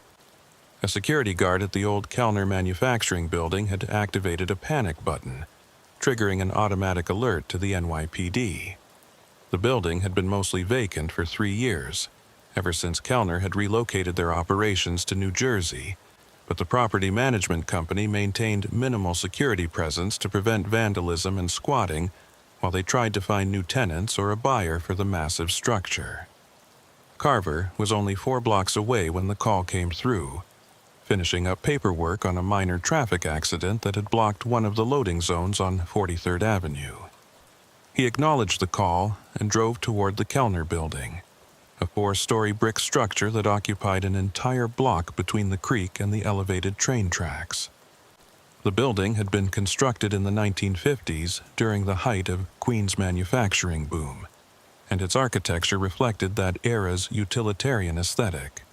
No windows on the first floor for security reasons. Small industrial windows on the upper floors, loading docks on 3 sides, and a single main entrance that faced the street. The building looked abandoned, even though technically it was not, its dark bulk rising against the night sky like a monument to an economic era that had ended decades ago. Carver pulled into the empty parking lot and immediately noticed that something felt wrong. The security guard's vehicle was parked near the main entrance, an older sedan with a magnetic sign on the door indicating it belonged to Secure Watch Services, the company contracted to provide overnight monitoring. But the building itself was completely dark. No lights visible in any of the windows, no illumination from the entrance, nothing. Security guards working alone in vacant buildings typically kept at least some interior lights on, both for their own comfort and to deter potential intruders who might assume the building was completely unoccupied. Carver radioed dispatch to confirm he was on scene and requested the security guard's information. The dispatcher came back within seconds with the details. Guard's name was Doyle Fenwick, 48 years old, had been working for Secure Watch for 2 years, no criminal history, no previous incidents. The panic button had been activated at 11:43, just 4 minutes before Carver arrived. Fenwick had not responded to attempts by the security company's central office to reach him by radio or phone. Carver exited his patrol car and approached the main entrance, his flashlight in one hand and his other hand resting on his service weapon. The entrance doors were heavy steel with reinforced glass panels, and they were locked. Carver could see into the lobby through the glass, a small reception area with a security desk and a bank of elevator doors beyond. The security desk had a single lamp turned on, casting a pool of yellow light in the otherwise dark space. Carver could see movement behind the desk, a figure sitting in the security guard's chair. He knocked on the glass door, the sound echoing loudly in the empty parking lot. The figure at the desk did not respond. Carver knocked again, harder this time, and called out that he was police responding to an emergency call. Still no response. The figure remained motionless, hunched over the desk as though working on something or perhaps asleep. Carver pulled out his phone and called the security company's central office, identifying himself and requesting that they unlock the entrance remotely or provide him with an access code. The operator on the other end sounded nervous and explained that the building's electronic locks had malfunctioned earlier that evening, which was why Fenwick had been dispatched to conduct a physical inspection rather than simply monitoring from the central office. "Can you see him?" the operator asked. "We've been trying to raise him for the past 5 minutes, but he's not responding to radio or phone." "I can see someone at the security desk, but they're not responding to me either. I need access to this building immediately." The operator gave Carver a backup entry code that worked on a keypad system independent of the electronic locks. Carver found the keypad on the wall beside the entrance, entered the code, and heard the mechanical click of the lock disengaging. He pushed open the heavy door and entered the lobby, his flashlight sweeping across the space as he moved toward the security desk. "Doyle Fenwick. This is NYPD. I'm responding to your emergency call. Are you all right?" The figure at the desk still did not move or respond. As Carver got closer, he could see more details. It was definitely a person, wearing the dark uniform of a security guard, sitting in the chair with their head down as though examining something on the desk surface. Carver moved around to the front of the desk and shone his flashlight directly at the figure. It was Fenwick. Carver could see the name badge clipped to his uniform shirt. But something was wrong with the way he was sitting. His posture too rigid, his head held at an angle that looked uncomfortable. Carver reached out and touched Fenwick's shoulder, and the man jerked upright suddenly, gasping as though he had been holding his breath. His eyes were wide and unfocused, his face pale and covered in a sheen of sweat. "Jesus Christ," Fenwick said, his voice hoarse. "Jesus Christ, thank God you're here. What happened? Why did you activate your panic button?" Fenwick stared at Carver for a long moment as though having difficulty processing the question. His hands were shaking visibly, and when he tried to stand up, his legs seemed unsteady. Carver helped him sit back down and pulled over a visitor chair for himself. "I saw someone," Fenwick finally said. "In the building, on the cameras. I saw someone moving through the 3rd floor." Carver looked at the security desk, which held an older model computer monitor displaying a grid of camera feeds from throughout the building. The feeds showed various interior spaces, all dark and empty. Hallways, storage rooms, what looked like former manufacturing floors with old equipment still in place. "Did you go check it out?" No, I didn't. I called it into central office first, like protocol says. They told me to wait for police before investigating. But while I was waiting, I kept watching the cameras, and I saw... Fenwick trailed off, his expression suggesting he was reluctant to continue. "Saw what?" "I saw you, on the cameras. I saw you walking through the building, but you weren't here yet. You were still on your way. I could see you on multiple cameras moving through the 3rd floor, checking rooms, but you were also outside in your patrol car pulling into the parking lot. I was seeing you in 2 places at the same time." Carver felt a cold weight settle in his stomach. He looked at the monitor displaying the camera feeds, scanning each small window of video for any movement or anomaly. Everything appeared still and empty, exactly as one would expect in a vacant building at night. "Show me," Carver said. Fenwick manipulated the computer controls, pulling up recorded footage from earlier in the evening. He fast-forwarded through long stretches of nothing, then slowed down and pointed at one of the feeds showing a third-floor hallway. "There. Watch that one." Carver leaned closer to the monitor. The hallway was dark, illuminated only by emergency exit lights at either end. For several seconds, nothing moved. Then a figure appeared at the far end of the hallway, walking slowly toward the camera. The figure was wearing what appeared to be a police uniform, and as it got closer to the camera, Carver could see the face clearly. It was his own face. The figure on the camera was him, walking through a building he had not yet entered, captured on video at a time when he had been 4 blocks away finishing his accident report. "That's impossible," Carver said.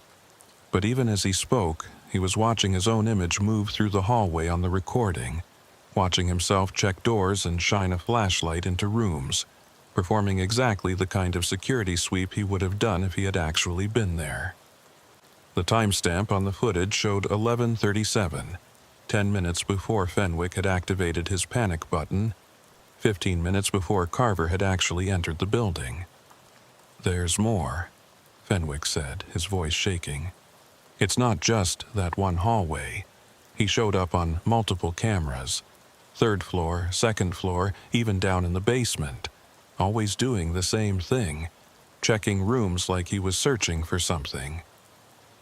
And the more I watched, the more I realized that whoever or whatever that is, it was following the exact route through the building that I would have taken if I had gone to investigate myself.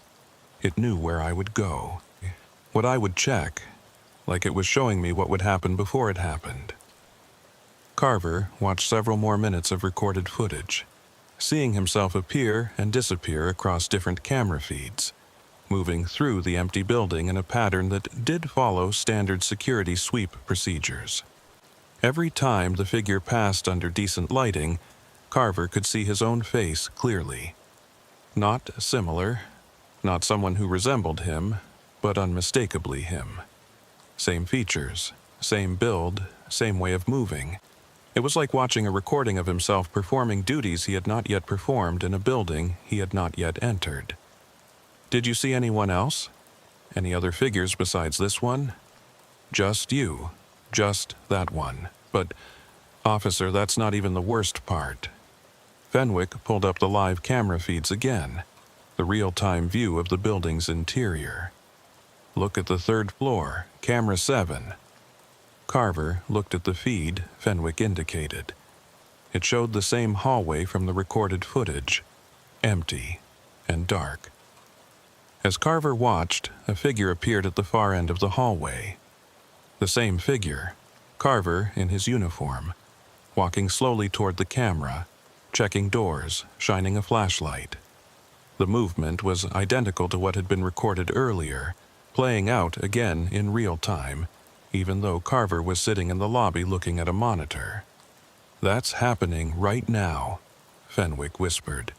"Right now, while you're sitting here next to me, that thing is walking through the 3rd floor wearing your face. And when you go up there to check it out, I guarantee you won't find anything, because I don't think it's really there. I think the cameras are seeing something that exists in some other time or dimension or I don't know what. But it's not natural. It's not right." Carver stood up from his chair, his hand automatically moving to his service weapon. Every instinct developed through 6 years of police work told him that this situation was dangerous in ways he did not yet understand. He radioed dispatch and requested backup, explaining that he was investigating a possible intruder in the building and needed additional units to conduct a thorough search. Dispatch confirmed that backup was en route, estimated arrival time 6 minutes. "I need to go up there," Carver said. "I need to verify what's on those cameras." "Don't," Fenwick said urgently. "Please don't go up there alone. Wait for backup. Whatever that thing is, I don't think you want to confront it by yourself." but Carver was already moving toward the stairwell door at the rear of the lobby. He had to know, had to see for himself, whether the figure on the cameras was real or some kind of technical glitch or elaborate hoax. He pushed open the stairwell door and began climbing toward the 3rd floor, his flashlight illuminating the concrete steps ahead of him. The stairwell was cold and smelled of dust and old industrial chemicals, remnants of whatever manufacturing processes had been conducted here decades ago. His footsteps echoed in the enclosed space, and Carver found himself walking more quietly, trying to minimize the noise even though he was not sure why. If there was someone up there, they already knew he was coming. And if there was not, if the figure on the cameras was some kind of anomaly or technical error, then stealth was irrelevant. He reached the 3rd floor landing and paused with his hand on the door handle. On the other side of this door was the hallway he had seen on the camera feed, and somewhere in that hallway was a figure that wore his face and moved like him and seemed to know where he would go before he went there. Carver took a breath and pushed open the door. The hallway was exactly as it had appeared on camera, long and narrow, lined with doors that presumably led to former offices or storage rooms.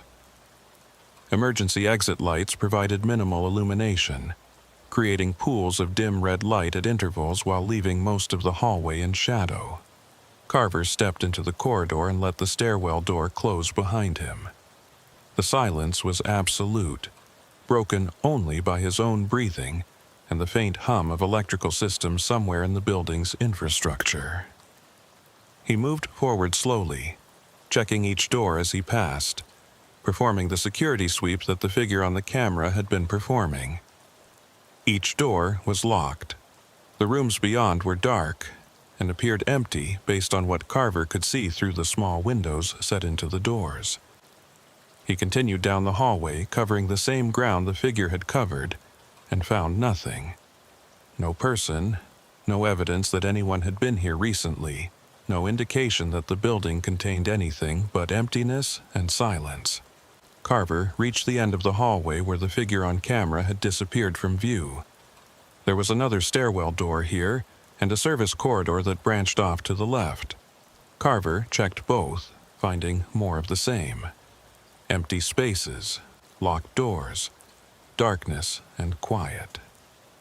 He returned to the main hallway and stood in the spot where the figure had been most clearly visible on the camera feed. If Fenwick was watching the live feed right now, he would see Carver standing in exactly the same position that the other figure had occupied. The thought made Carver's skin crawl. He pulled out his radio and contacted Fenwick. "I'm on the 3rd floor.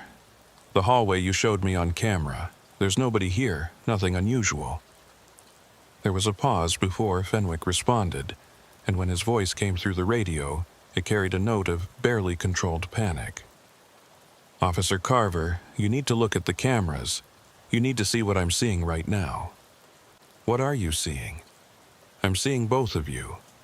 You're standing in the hallway, and I can see you clear as day. But there's also another you, standing right next to you, so close you could touch it. It's looking at you. It's reaching toward you. Officer Carver, it's right there with you in that hallway." Carver spun around, his flashlight sweeping across the empty corridor. There was nothing there. He was alone in the hallway, completely alone, with no other person or figure or presence anywhere in sight. But according to Fenwick, according to what the cameras were seeing, there was something standing right next to him, close enough to touch, reaching toward him with Carver's own hand. Carver stood frozen in the 3rd floor hallway, his flashlight beam cutting through the darkness while his mind tried to process what Fenwick had just told him. According to the security cameras, there was another version of him standing inches away, reaching toward him, but his eyes saw nothing except empty corridor. The contradiction between what the cameras recorded and what he could physically perceive created a cognitive dissonance so profound that for a moment Carver felt completely unmoored from reality. He swept his flashlight in a full circle, illuminating every angle of the hallway, and found nothing. He was alone, completely, verifiably alone. "Fenwick, I don't see anything. There's nothing here with me." The radio crackled with static before Fenwick's voice came through, tight with fear. "It's touching your shoulder now. Its hand is on your shoulder. Officer Carver, you need to get out of that hallway. You need to come back down here right now." Carver looked at his shoulder, half expecting to see a hand there despite knowing he would see nothing. His uniform was undisturbed. He felt no touch, no pressure, no indication that anything was making physical contact with him. But the certainty in Fenwick's voice was impossible to ignore. The security guard was watching something happen on those cameras, something that Carver could not perceive from his position inside the experience. The thought terrified him in a way that facing armed suspects or violent situations never had. This was a different kind of danger, one that operated outside the rules he had been trained to navigate. He heard footsteps on the stairwell, multiple sets, moving quickly upward. The backup units had arrived faster than expected, and Carver felt a surge of relief at knowing he was no longer alone in the building. The stairwell door burst open and 2 officers entered the hallway, their flashlights sweeping the space. Carver recognized them both. Officers Martinez and Kowalski from his precinct, both experienced patrol officers who had responded to industrial sector calls countless times. "Carver, you all right?" Martinez called out, approaching with his hand resting on his weapon. "Dispatch said you had a possible intruder." The security guard saw something on the cameras, someone moving through the building, but I've cleared this floor and found nothing. Kowalski was already checking doors, verifying what Carver had reported. "Building's supposed to be vacant, right? Just the one security guard?" "That's correct. But there's something you need to see on the camera feeds, something that doesn't make sense." They returned to the lobby together, Carver leading them down the stairwell while his mind continued trying to rationalize what Fenwick claimed to have seen. Technical malfunction seemed the most likely explanation. Security camera systems in old buildings were notoriously unreliable, subject to all kinds of glitches and false images, video artifacts, feedback loops, time delay errors in the recording software. Any of these could produce images that appeared anomalous but had perfectly mundane explanations. Carver clung to this reasoning as they descended, needing it to be true even as part of him suspected it was not.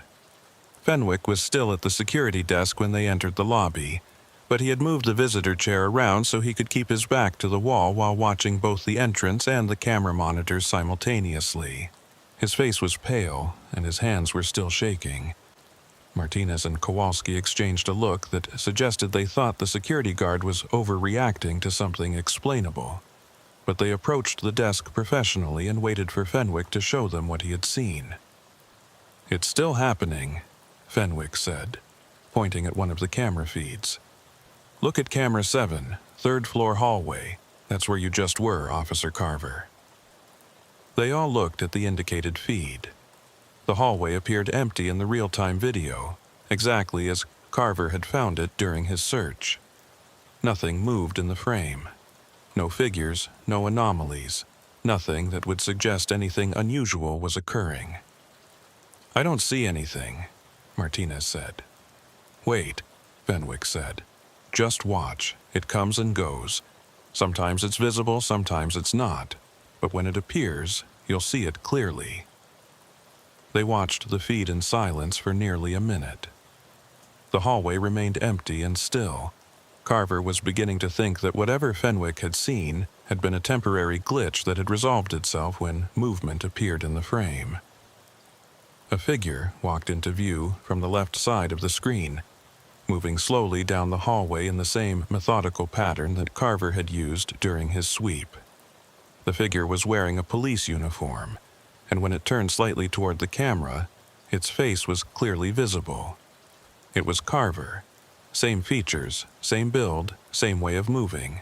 An exact duplicate captured on video, walking through a hallway that all 4 men in the lobby knew was currently empty.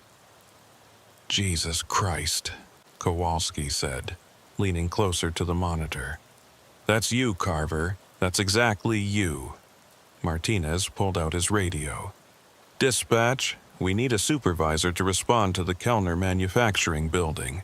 We have a situation that requires immediate attention." While Martinez coordinated with dispatch, Carver continued watching the monitor. The figure that wore his face moved through the hallway, checking doors, shining a flashlight into rooms. Its movements were so precise, so identical to how Carver himself moved, that watching it felt like watching a recording of his own actions played back. But this was not a recording, this was happening in real time, captured by a camera that was showing something that physically was not there. "Can you pull up the other camera angles?" Carver asked Fenwick. "Show me everywhere this thing has appeared." Fenwick worked the controls, bringing up different feeds in sequence. The figure appeared on multiple cameras throughout the building, always in motion, always searching. 3rd floor, 2nd floor, basement level. It moved through the structure with purpose, as though following a specific route or looking for something particular. And on every camera, where it appeared clearly enough to make out details, the face was unmistakably Carver's face. Kowalski had pulled out his phone and was recording the monitor display, documenting what they were seeing. This is going to sound crazy, but could this be some kind of prank? Someone wearing a mask or makeup to look like you? Maybe someone from another precinct who resembles you. "Look at the uniform details," Carver said, pointing at the screen. "Badge number, radio position, even the way my duty belt is configured. That's not someone who resembles me. That's exactly me down to the smallest detail. No one could fake that level of accuracy." Sergeant Maura Quinn arrived 20 minutes later, accompanied by a lieutenant from the precinct's detective squad, whose name Carver did not immediately recall. They conducted their own inspection of the camera feeds while the patrol officers provided their accounts of what they had witnessed. Quinn's expression remained neutral and professional throughout, but Carver could see the concern in her eyes when she watched the figure moving through the building on camera. "Show me the live feed and the recorded footage side by side," Quinn said to Fenwick. "I want to see if there's any pattern to when this appears." Fenwick pulled up both displays, splitting the screen so they could watch real-time video alongside the earlier recordings. The differences were immediately apparent. In the recorded footage from before Carver's arrival, the figure appeared frequently and remained visible for extended periods, sometimes for minutes at a time. In the current live feeds, the figure appeared only briefly, flickering in and out of visibility, showing up for a few seconds before vanishing again. It was as though whatever was causing the phenomenon was becoming less stable or less able to maintain a consistent presence. "Has anyone checked the camera system itself?" the lieutenant asked. "Verified that the equipment is functioning properly?" "I can tell you the system is old," Fenwick said. "The building owner has been putting off upgrades for years, but I've been working here 2 nights a week for 6 months, and I've never seen anything like this. No glitches, no video artifacts, nothing unusual until tonight." Quinn made the decision to bring in a technical specialist to examine the security camera system, someone who could determine whether the images were being produced by equipment malfunction or software errors.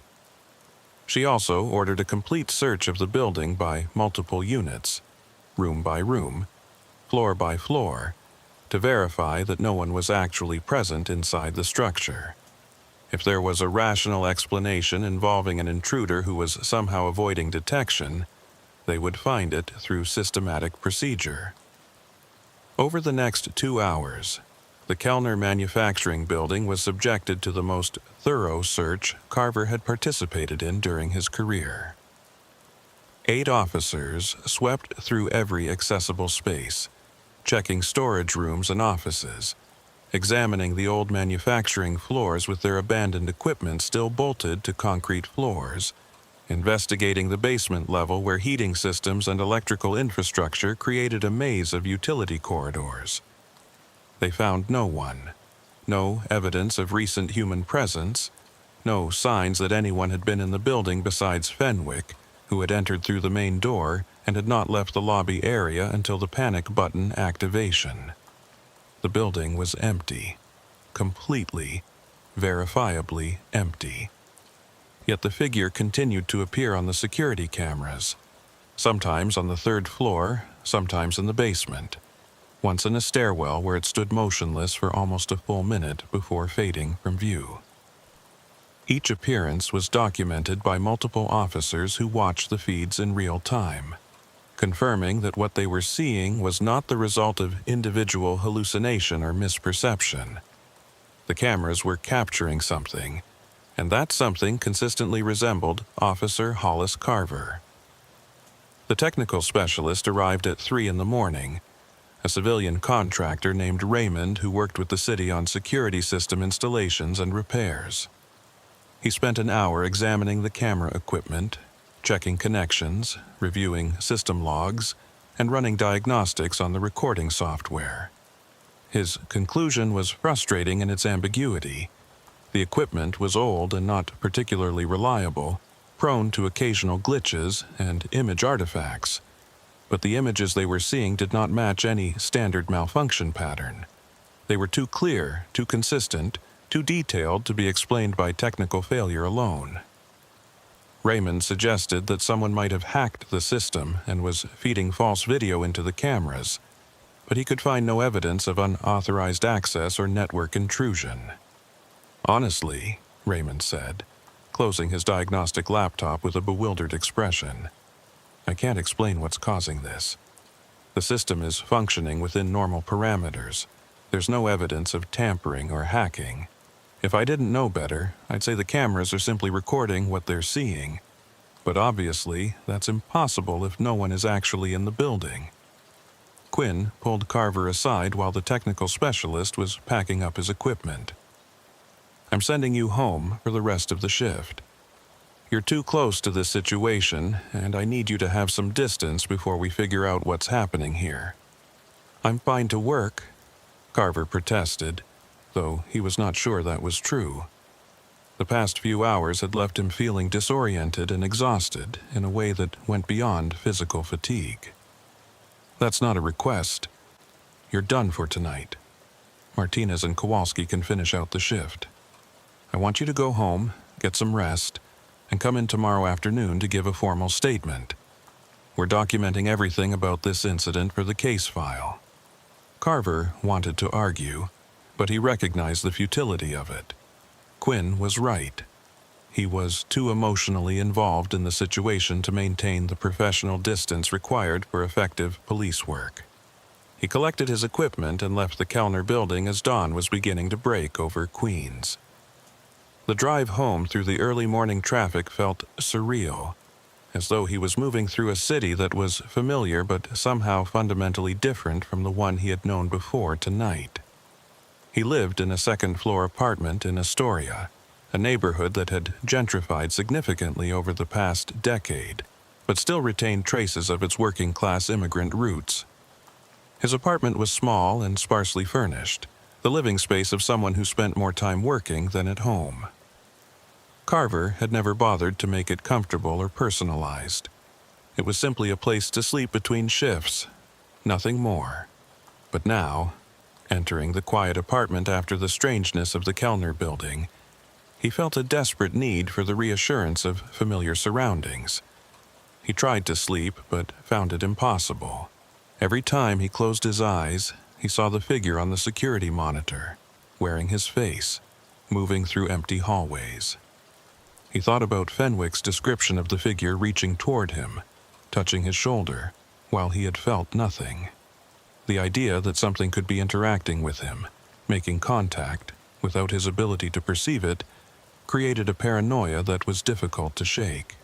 How could he trust his own senses if they were lying to him about something so fundamental as whether another entity was present in his immediate space? Around noon, unable to sleep and unwilling to continue lying in bed dwelling on unanswerable questions, Carver got up and drove back to the precinct. He was not scheduled to come in for several more hours, but sitting in his apartment alone with his thoughts felt worse than facing whatever awaited him at work. He found Quinn in her office reviewing incident reports on her computer. "You're early," she said, glancing up as Carver knocked on her open door. "I told you to come in this afternoon." I couldn't sleep. Kept thinking about what happened at the Kellner building. "Has there been any update?" Quinn gestured for him to sit down and closed her office door for privacy. The technical specialist submitted his report. Inconclusive, as expected. The detective squad is treating it as an unexplained incident, but not necessarily criminal activity. No evidence of breaking and entering, no property damage, no theft. Just a lot of strange video footage that no one can adequately explain. What about the security guard, Fenwick? How's he handling this? Secure Watch pulled him from the Kellner assignment. He told his supervisor he won't go back to that building under any circumstances. Can't say I blame him. The company is assigning someone else to cover the site until they decide whether to continue the contract. Carver felt a surge of guilt at the thought of another security guard being sent to work alone in that building, watching those cameras, potentially seeing the same things Fenwick had seen. That's not safe. No one should be working that site alone until we understand what's happening. I agree, and I've communicated that to Secure Watch management. But ultimately, it's their decision how to staff their contracts. Our responsibility is to investigate criminal activity, and so far there's no evidence that any crime has been committed. What I saw on those cameras wasn't normal, wasn't natural. There's something wrong with that building. Quinn leaned back in her chair and studied Carver with an expression that was both concerned and evaluating. "I've read your preliminary statement. You, Martinez, and Kowalski all corroborate the same observations. Multiple officers witnessed anomalous images on security monitors. That's documented fact. But Officer Carver, I need to ask you directly. Do you believe what you saw was real? Not the video feeds, but the underlying reality. Do you think there was actually something in that building with you?" Carver considered the question carefully before answering. What he believed was complicated. He had seen the images on the monitors with his own eyes, had watched himself moving through empty hallways in real time. But he had also physically searched those same hallways and found nothing. The evidence contradicted itself, leaving no coherent narrative that made sense. "I believe the cameras recorded something," Carver finally said. "Whether that something was actually present in physical space or exists in some other form that cameras can detect but human perception cannot, I don't know, but I don't think this is over. Whatever is happening at the Kellner building, I don't think it's finished." Quinn's expression suggested she agreed with this assessment but was reluctant to say so directly. "I want you to take tomorrow night off. Full day of leave. Give yourself time to process this experience before you return to regular patrol duties. That's an order, not a suggestion." Carver accepted the order without argument. He spent the rest of that afternoon at the precinct, giving his formal statement to the detective handling the case file and reviewing the video footage that had been copied from the Kellner building's security system. Watching the recordings on a precinct computer in the afternoon daylight should have made them less disturbing, but the opposite was true. Removed from the context of the dark building and the real-time immediacy of the experience, the images became more clearly impossible, more obviously violations of natural law. That was him on the screen, moving through spaces he had never physically occupied. Not someone who looked like him, but him. And no amount of technical analysis or rational skepticism could change that fundamental fact. He drove home as the sun was setting, the city transitioning from day to night, and felt a growing dread about what might happen after dark. The figure on the cameras had appeared during overnight hours, had manifested in that building when the city was asleep and the streets were empty. Carver found himself wondering whether it would appear again tonight, whether some new security guard would watch their monitors and see that same impossible figure walking through abandoned hallways. And he wondered, with a fear that was both irrational and utterly convincing, whether the figure would remain confined to the Kellner building, or whether it might appear elsewhere, might follow him somehow, might show up on other cameras in other locations, wearing his face and moving through his city like a shadow he could not escape. Carver spent his mandated day off in a state of restless anxiety that made sleep impossible and concentration on any normal activity feel absurd.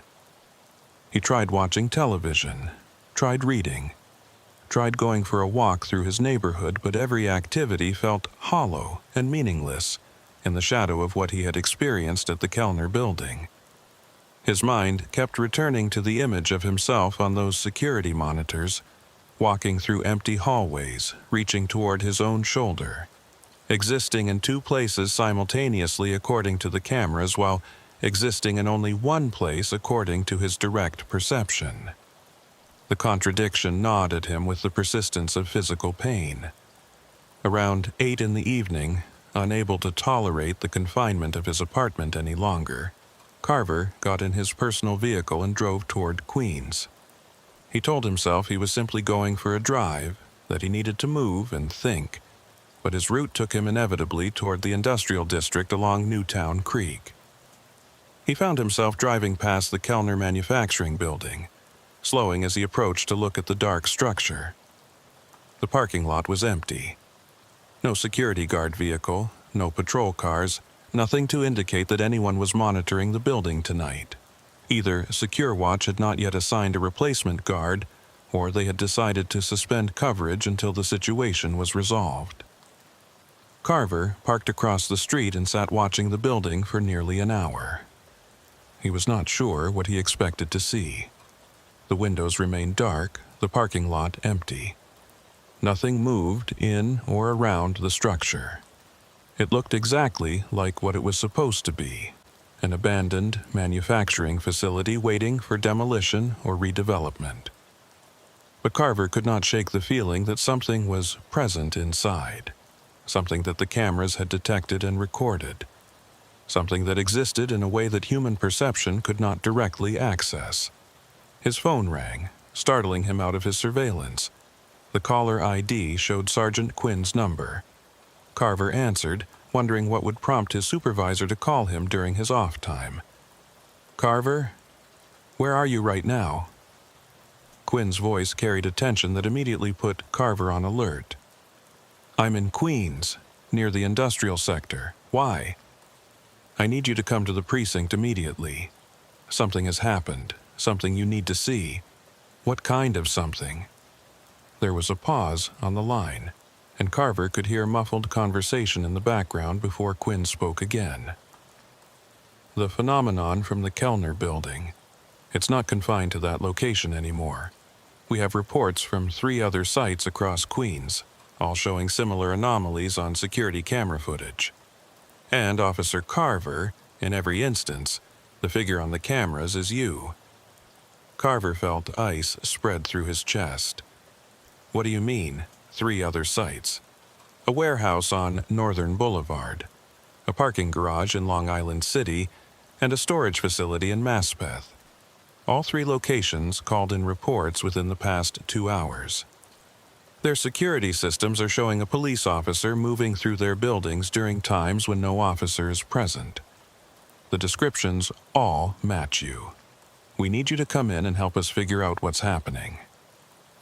Carver drove to the precinct with his mind racing through possibilities, each more disturbing than the last. If the phenomenon was no longer isolated to the Kellner building, if it was appearing at multiple locations simultaneously, then whatever explanation might have applied to a single site broke down entirely.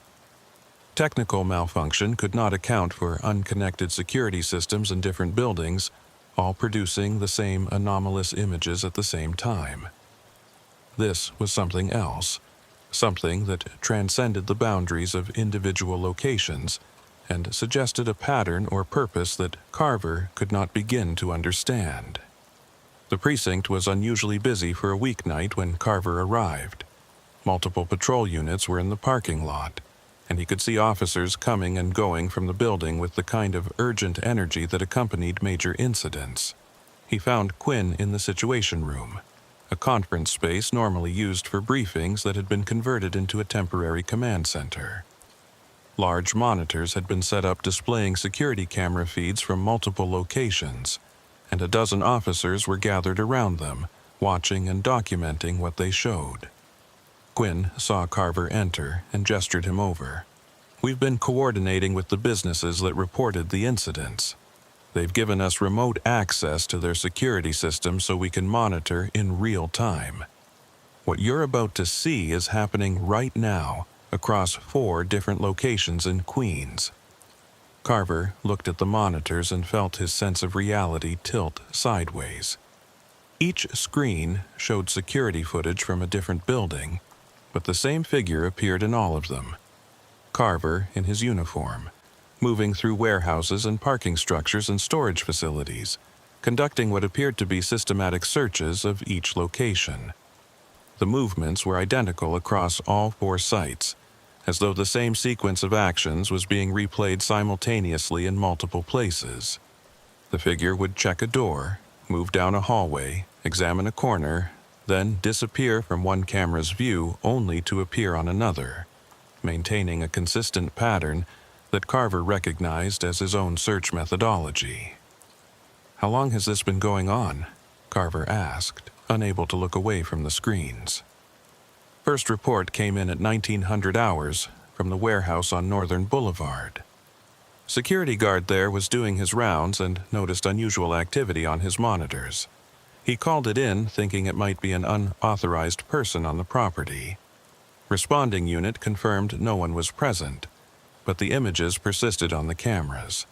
Since then, 2 more locations have reported similar activity. We're working under the assumption that there may be additional sites experiencing the same phenomenon but haven't reported it yet. One of the detectives in the room, a veteran named Halloran, whom Carver knew by reputation, turned from the monitors to address Quinn. "Sergeant, we've documented over 2 hours of footage across all 4 locations. The figure appears consistently, never deviating from the search pattern. But here's what I find particularly disturbing. Each location where the figure has appeared is a site that Officer Carver has responded to for legitimate calls within the past 6 months. The Kellner building, yes, but also these other 3. He's been to all of them in the course of his regular patrol duties." Carver felt a chill run through him. "You're saying this thing is appearing at places I've actually been? Places I've worked?" "That's what the response logs indicate. In each case, you responded to calls at these locations within the past 3 to 6 months. Different types of calls, different circumstances, but you were physically present at each site at some point. Whatever this phenomenon is, it seems to be connected to your actual patrol history." Quinn pulled Carver aside, away from the group of officers watching the monitors. "I need to ask you some questions, and I need you to answer them honestly. Have you been experiencing any unusual symptoms? Blackouts, missing time, periods where you can't account for your whereabouts?" "No, nothing like that. I'm fully aware of my location and activities at all times." "Any history of sleepwalking or other parasomnia conditions?" "No. Sergeant, what are you suggesting?" "I'm not suggesting anything. I'm eliminating possibilities. Because right now we have a situation where security systems across Queens are recording you conducting unauthorized searches of private property, but you're standing here in front of me and clearly not in those locations. Either the video evidence is false, which seems unlikely given the number of independent systems involved, or something is happening that we don't have a framework to understand." A patrol officer burst into the Situation Room, his expression urgent.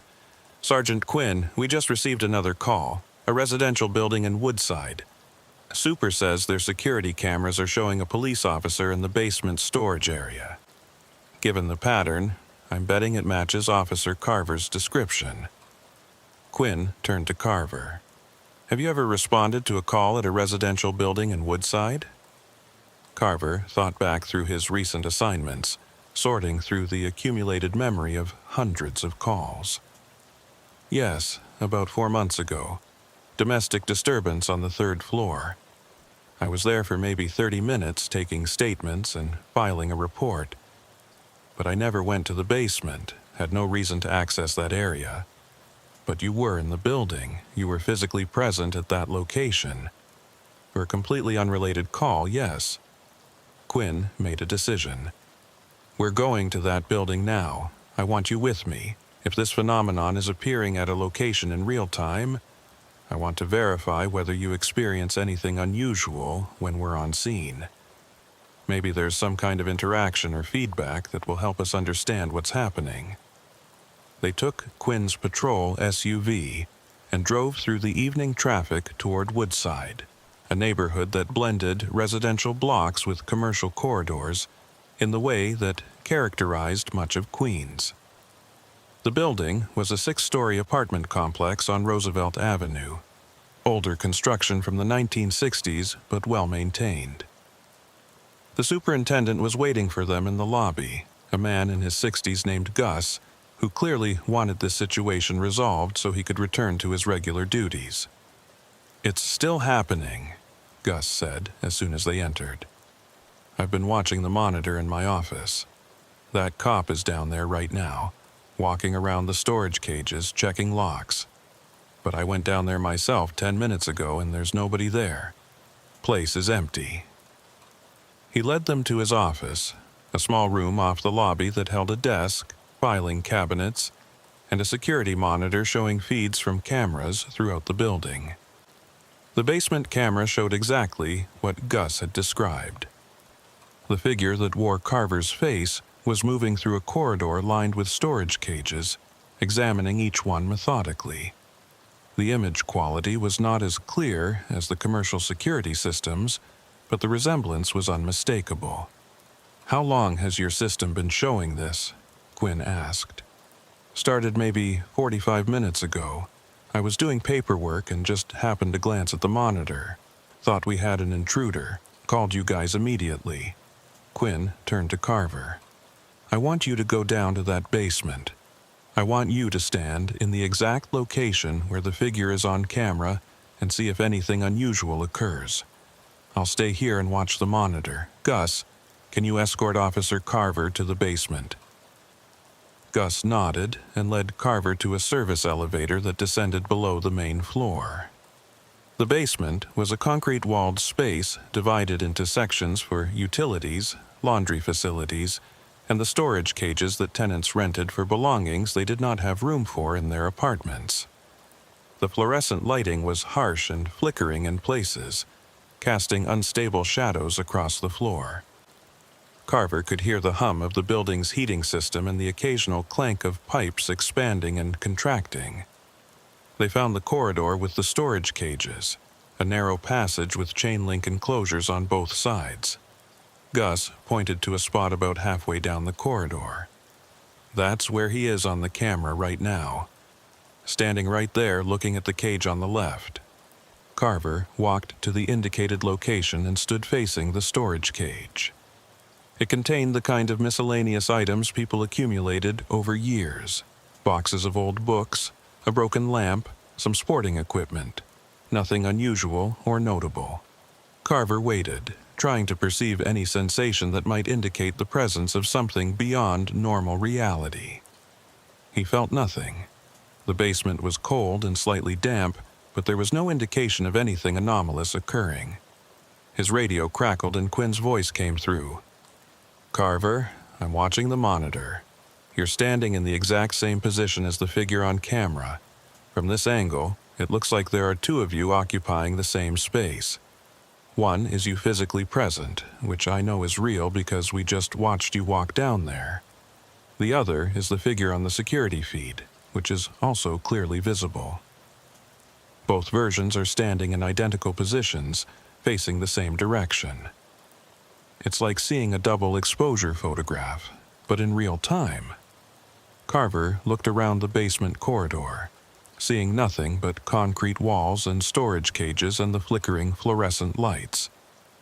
I don't perceive anything unusual down here. No sense of another presence. No physical sensations. Try moving. Walk down the corridor and see if the figure on camera follows your movement or maintains its own pattern. Carver walked slowly down the corridor, passing the rows of storage cages. He could hear Quinn's voice providing commentary through the radio, describing what she was seeing on the monitor. According to her description, the figure on camera was not following his movement. It remained in its original position, continuing its examination of the storage cages independently of Carver's actual location. The two versions of him were performing different actions in the same space, one visible to human perception and one visible only to the security camera. After several minutes of this surreal exercise, Quinn called him back upstairs. Gus had been recording the security footage and had made a copy for the police investigation. They watched it together in his office, seeing both versions of Carver occupying the basement simultaneously, moving independently, existing in what appeared to be parallel but separate realities.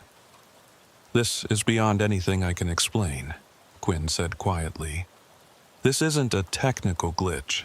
This isn't someone playing a prank. This is something that defies explanation within any framework I understand."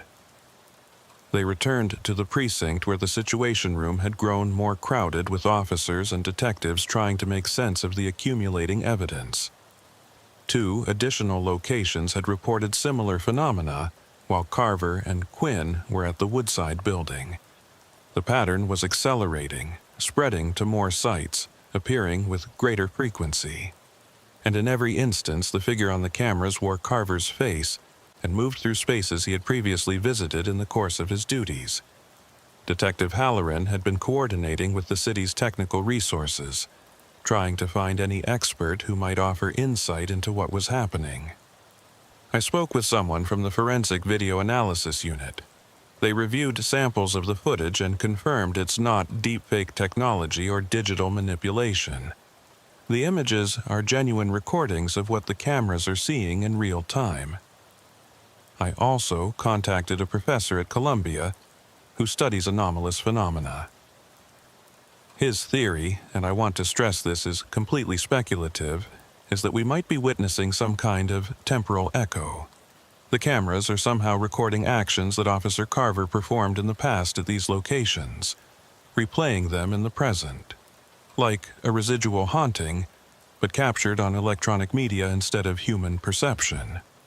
"That's insane," one of the patrol officers said. "Cameras don't record ghosts. Cameras record light," Halloran replied. "If something is emitting or reflecting light in a way that our eyes can't perceive, but camera sensors can, then yes, cameras might record things that appear invisible to human observation. I'm not saying I believe this explanation. I'm saying it's the closest thing to a theory that anyone has offered that accounts for what we're observing." Carver listened to this discussion with a growing sense of unreality. The conversation had moved beyond police work into territory that belonged in science fiction or paranormal investigation. But the evidence was undeniable. Something was appearing on security cameras across Queens, something that looked exactly like him, and no conventional explanation could account for it. Quinn made the decision that Carver was to be placed on administrative leave until the situation was resolved. It was not punitive, she emphasized, but practical. If his presence at locations seemed to trigger or intensify the phenomenon, then keeping him away from patrol duties might help contain it. Carver accepted this decision without argument, recognizing that he had become more of a liability than an asset to the department's operations. He drove home in the early morning hours, exhausted but unable to sleep. He sat in his apartment watching the sun rise over Astoria and tried to understand what was happening to him. Why was this occurring? What had he done to trigger it? Was there some action he had taken, some threshold he had crossed, that had opened him up to this impossible situation? The questions multiplied without producing answers, leaving him trapped in a maze of uncertainty that grew more complex with each attempt to find a way out. His phone buzzed with a text message from Quinn. New development. Check the news. Carver opened a news website and found the story immediately on the front page. Multiple businesses across Queens were reporting strange security camera footage showing what appeared to be the same police officer appearing at different locations simultaneously. The story was framed as a potential security breach or coordinated surveillance operation, with business owners demanding answers from the NYPD about why an officer would be conducting unauthorized searches of private property. The department would have to make a statement soon, would have to offer some explanation that the public could accept. But what could they say? How could they explain something that violated the basic principles of physical reality? Carver understood that his life was about to become very complicated, that he was about to be thrust into a spotlight he had never wanted, examined and questioned and doubted by people who would never believe the truth because the truth was fundamentally unbelievable. He turned off his phone and closed his curtains, retreating into the darkness of his apartment. Outside, the city continued its normal operations. Millions of people going about their lives in a reality that made sense. But Carver was no longer part of that reality. He had slipped sideways into something else, some parallel existence where the rules did not apply, and the boundaries between possible and impossible had dissolved. And he had no idea how to find his way back. The NYPD held a press conference 3 days after the phenomenon began spreading across Queens. Carver watched it from his apartment on a news live stream, seeing the department spokesperson stand behind a podium and deliver carefully crafted statements that acknowledged the security camera incidents while offering no real explanation for them. Technical anomalies were being investigated. No criminal activity had been identified. The department was working with private security firms and technology experts to determine the cause of the unusual footage. Officer Hollis Carver was cooperating fully with the internal investigation and was currently on administrative leave pending resolution of the matter. The spokesperson took no questions from the assembled reporters, ending the conference after less than 10 minutes of vague reassurances that convinced no one. Carver's phone had been ringing constantly since his name was made public. Reporters wanting interviews, colleagues calling to check on him, even a few conspiracy theorists who somehow obtained his number and wanted to discuss government surveillance programs or alien technology. He stopped answering after the first day, letting the calls go to voicemail and deleting the messages without listening to them. He had nothing to say that would satisfy anyone's curiosity, and he was tired of trying to explain something he himself did not understand. The phenomenon continued to spread. By the end of the first week, over 30 locations across Queens had reported similar security camera anomalies. The figure that wore Carver's face appeared at warehouses and apartment buildings, parking structures and retail stores, always moving through the spaces with the same methodical search pattern, always visible only on camera feeds while remaining undetectable to human perception. The pattern of appearances seemed to follow Carver's historical patrol routes, manifesting at sites he had visited during his 6 years working the industrial sector. It was as though his accumulated presence at these locations had left some kind of residue that cameras could detect, a ghost of past actions replaying themselves in the present. Detective Halloran called Carver on the 8th day with an update that made the situation even more disturbing. "We've been analyzing the footage from all 30-plus locations, looking for patterns in timing and behavior. What we've found is that the figure's movements are not random. It's searching for something. At each location it follows a specific route, checks specific areas, as though it knows exactly where to look. And Officer Carver, the routes it's following are not routes you actually took when you responded to calls at these places. They're routes you would have taken if you had been conducting systematic searches rather than responding to specific incidents. I don't understand what that means, Carver said, though a cold certainty was forming in his mind. It means the figure isn't just replaying your past actions. It's performing actions you never took but theoretically could have taken. It's showing alternative versions of your patrols, searches that might have occurred in different circumstances. We're not looking at recordings of the past. We're looking at recordings of possible pasts or parallel actions that exist in some other timeline or reality. Carver sat in his apartment digesting this information, trying to comprehend its implications. If Halloran's theory was correct, then the cameras were somehow accessing alternate versions of reality, showing events that had not occurred in this timeline but had occurred in others.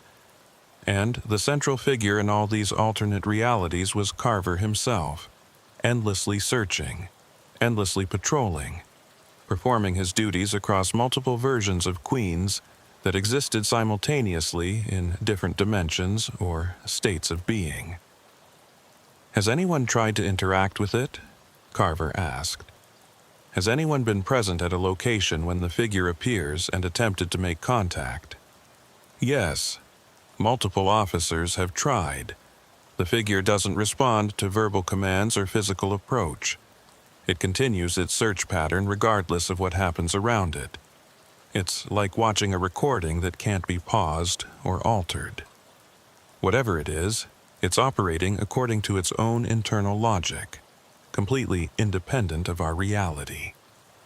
After the call ended, Carver found himself unable to stay in his apartment any longer. The walls felt like they were closing in, and the isolation was becoming unbearable. He needed to move, needed to do something active rather than sitting and waiting for this situation to resolve itself. He got in his car and drove aimlessly through Queens, not heading anywhere specific but simply needing to be in motion. He found himself driving through the industrial sector, following the patrol routes he had driven thousands of times over his 6 years on the force. The streets were familiar in a way that transcended conscious memory, encoded in muscle and reflex from endless repetition.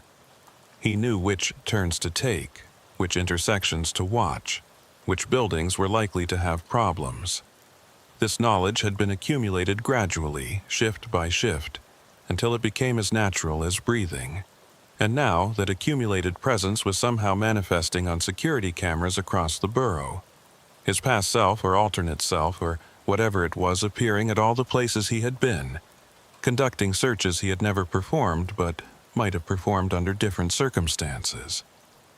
Carver pulled over near the Kellner manufacturing building where this had all started. The structure looked abandoned and forgotten in the afternoon light, no different from dozens of other industrial buildings in the area. But this was where Fenwick had first seen the figure on camera, where Carver had climbed to the 3rd floor and stood in a hallway while the cameras recorded 2 versions of him occupying the same space. This was ground zero for whatever had been unleashed, and Carver felt drawn to it with a compulsion he could not fully explain. He got out of his car and approached the main entrance. The doors were still locked, the building still vacant.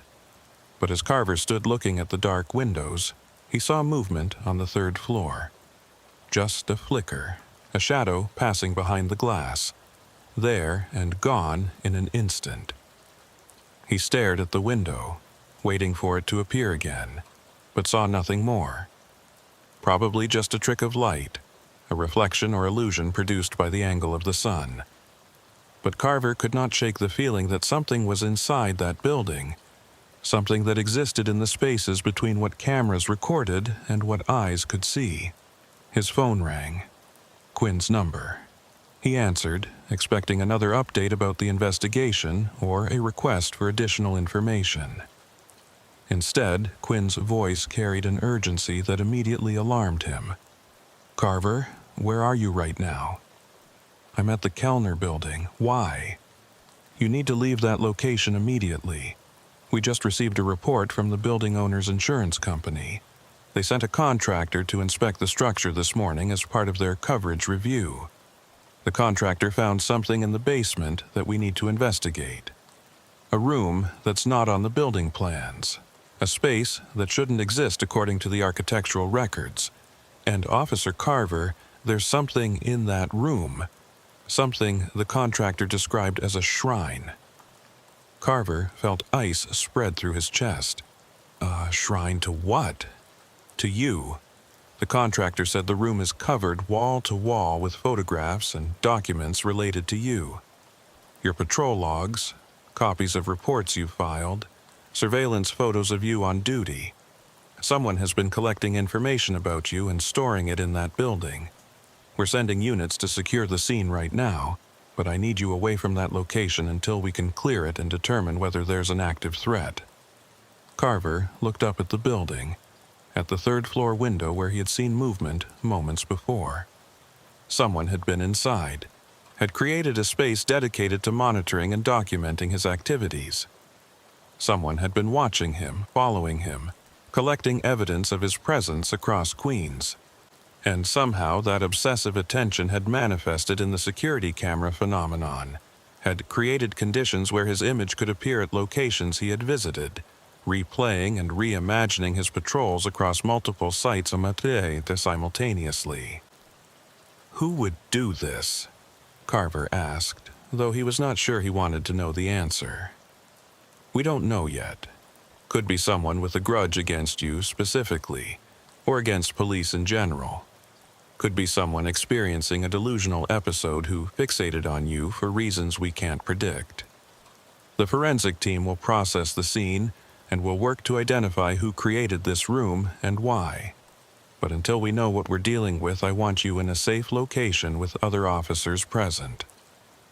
Carver agreed and drove to the precinct, his mind racing through the implications of Quinn's discovery. Someone had been obsessively documenting his work, creating a shrine to his patrol activities in the basement of an abandoned building. That obsessive focus had somehow, through mechanisms Carver could not begin to understand, created conditions where security cameras across Queens began recording alternate versions of his presence, showing him conducting searches at locations he had visited, manifesting his image in spaces where he was not physically present. The cameras were not malfunctioning or being hacked. They were recording something real, some kind of psychic or quantum resonance that had been generated by someone's intense attention to Carver's existence. The forensic team processed the hidden room in the Kellner building over the next 48 hours, documenting thousands of photographs and hundreds of pages of handwritten notes that detailed Carver's movements over the course of several years. The level of surveillance was extraordinary, suggesting someone with significant resources and time had devoted themselves entirely to following and recording Carver's activities. But despite the wealth of evidence, no identification of the person responsible emerged. The handwriting could not be matched to any known individual. The photographs had been taken with a common camera model that could not be traced. The room itself had been constructed secretly, accessed through a service corridor that the building owner had not known existed. Whoever had created this shrine had done so with paranoid attention to remaining anonymous. Detective Halloran presented his findings to Carver in a conference room at the precinct, laying out photographs of the shrine alongside analysis of the security camera footage.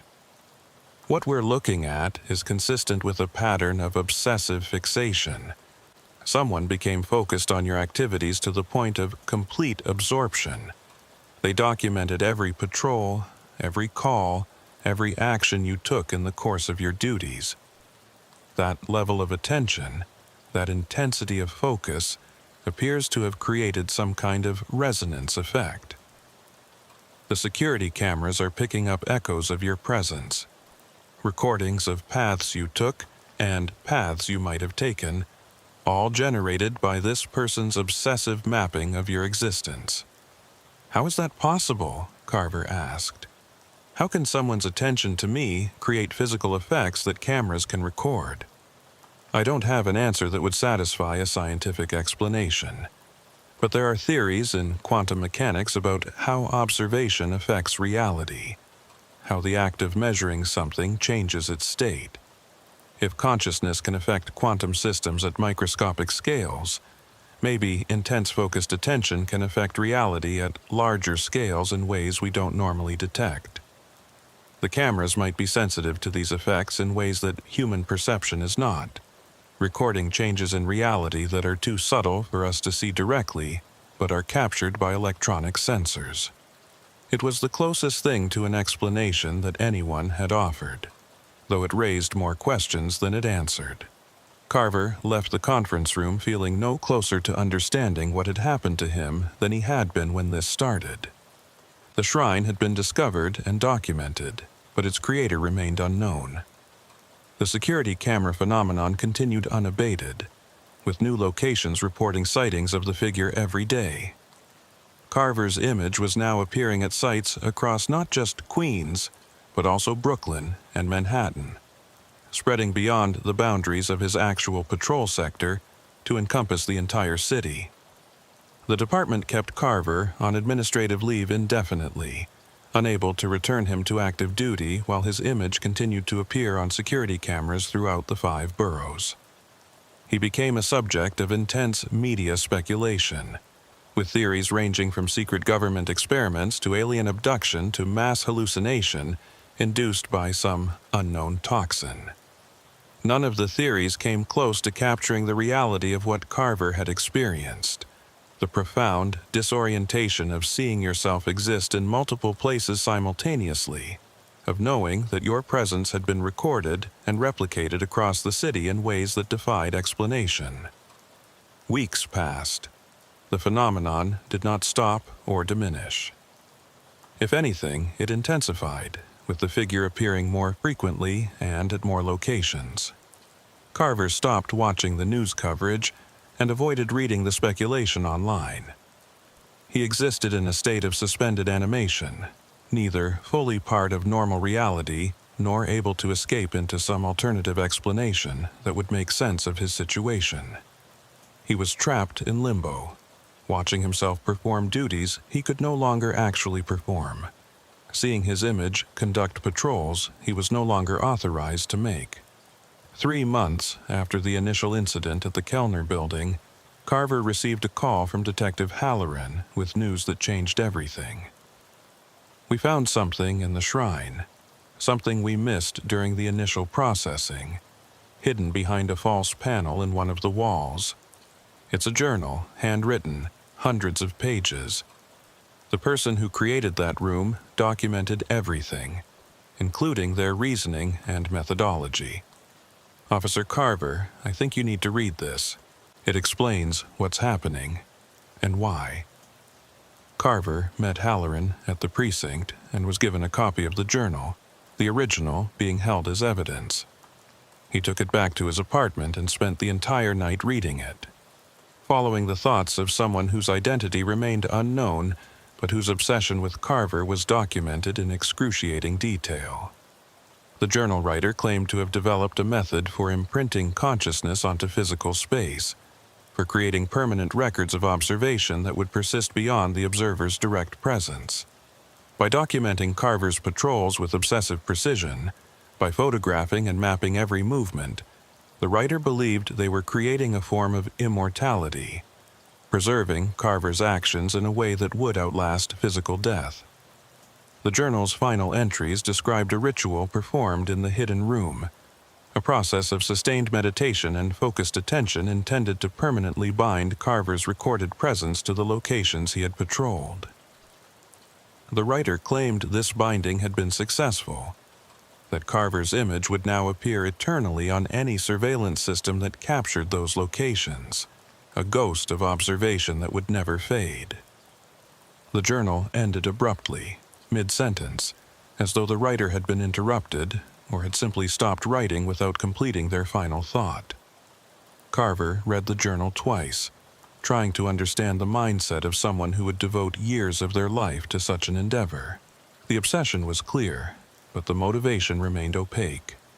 Did the writer admire Carver, fear him, simply find him a convenient subject for their experiment in consciousness preservation. The journal provided no clear answer, leaving Carver with the unsettling knowledge that someone had fundamentally altered his existence without his knowledge or consent, had bound him to the city in ways that could not be undone. Detective Halloran's attempts to identify the journal's author led nowhere. Handwriting analysis suggested someone with technical training, possibly engineering or architecture based on the precise drawings and measurements included in the notes. But no matches were found in any database. The fingerprints recovered from the journal pages belonged to no one in any criminal or civil records. The person who had done this had successfully remained anonymous, leaving behind only their work and its permanent consequences. Carver resigned from the NYPD 4 months after the phenomenon began. He could not return to active duty, and continuing on administrative leave felt like existing in a purgatory that served no purpose. The department accepted his resignation with the kind of relief that came from resolving a problem that had no good solution.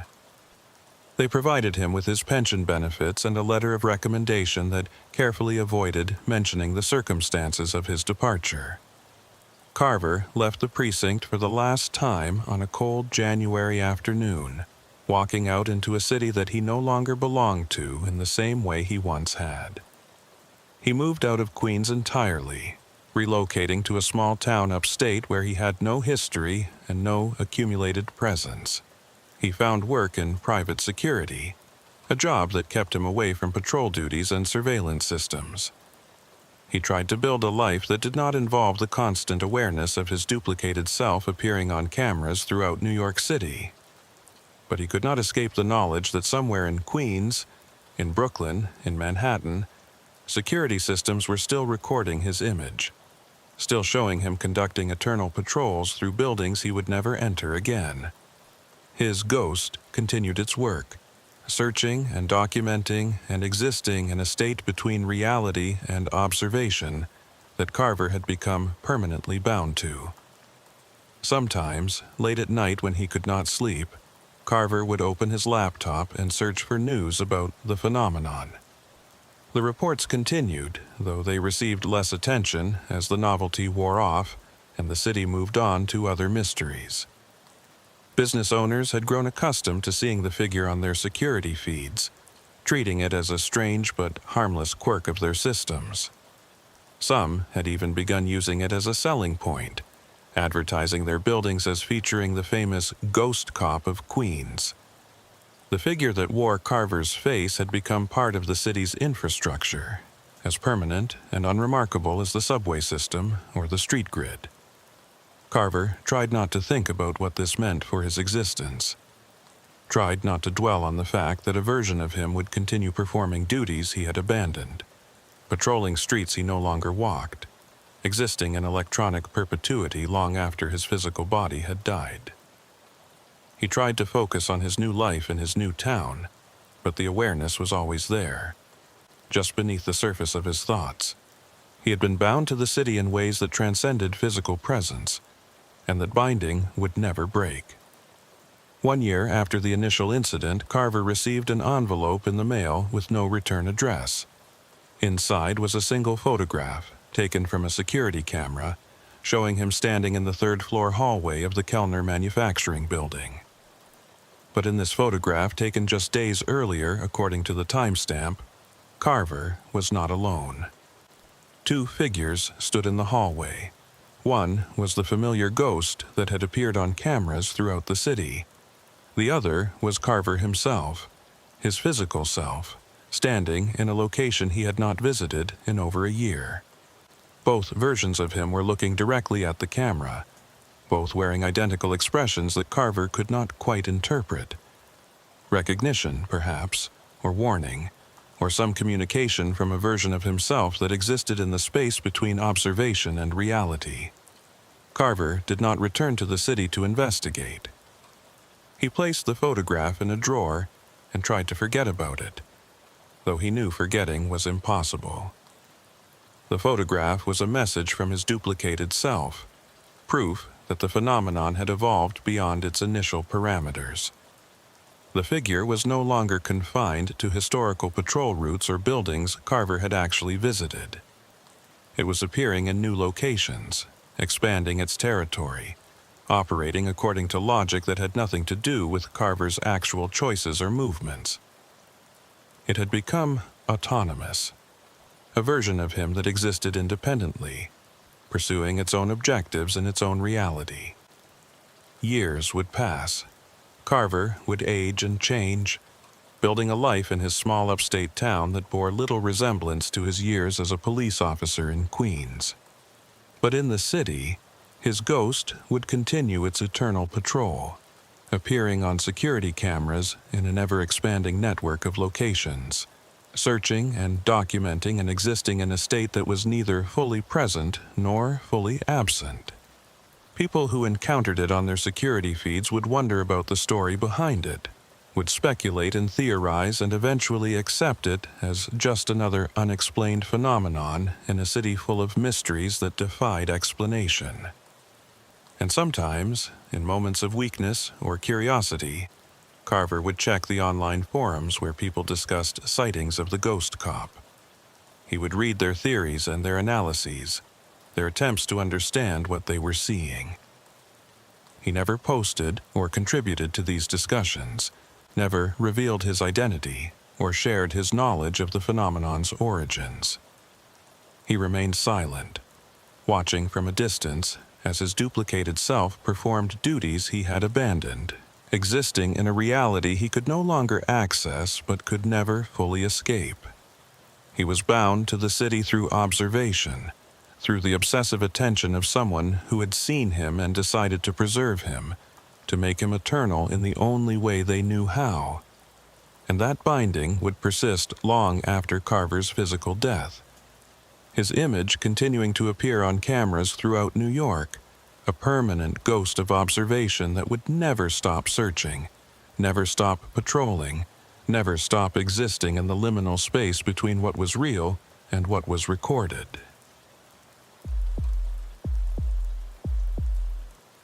Trooper Silas Moreau had been working the overnight shift on Route 17 for 11 years, and in that time he had developed an almost meditative relationship with the highway. The road cut through the Catskill Mountains in a series of long curves that demanded constant attention during daylight hours, but became hypnotic at night when traffic thinned to nearly nothing. Most troopers hated the isolation of highway patrol, the endless hours of driving through darkness with only the radio for company and the occasional traffic stop to break the monotony. But Moreau found something peaceful in it, a kind of solitude that allowed him to think clearly in ways that the chaos of urban policing never permitted. Out here on the highway, problems were straightforward.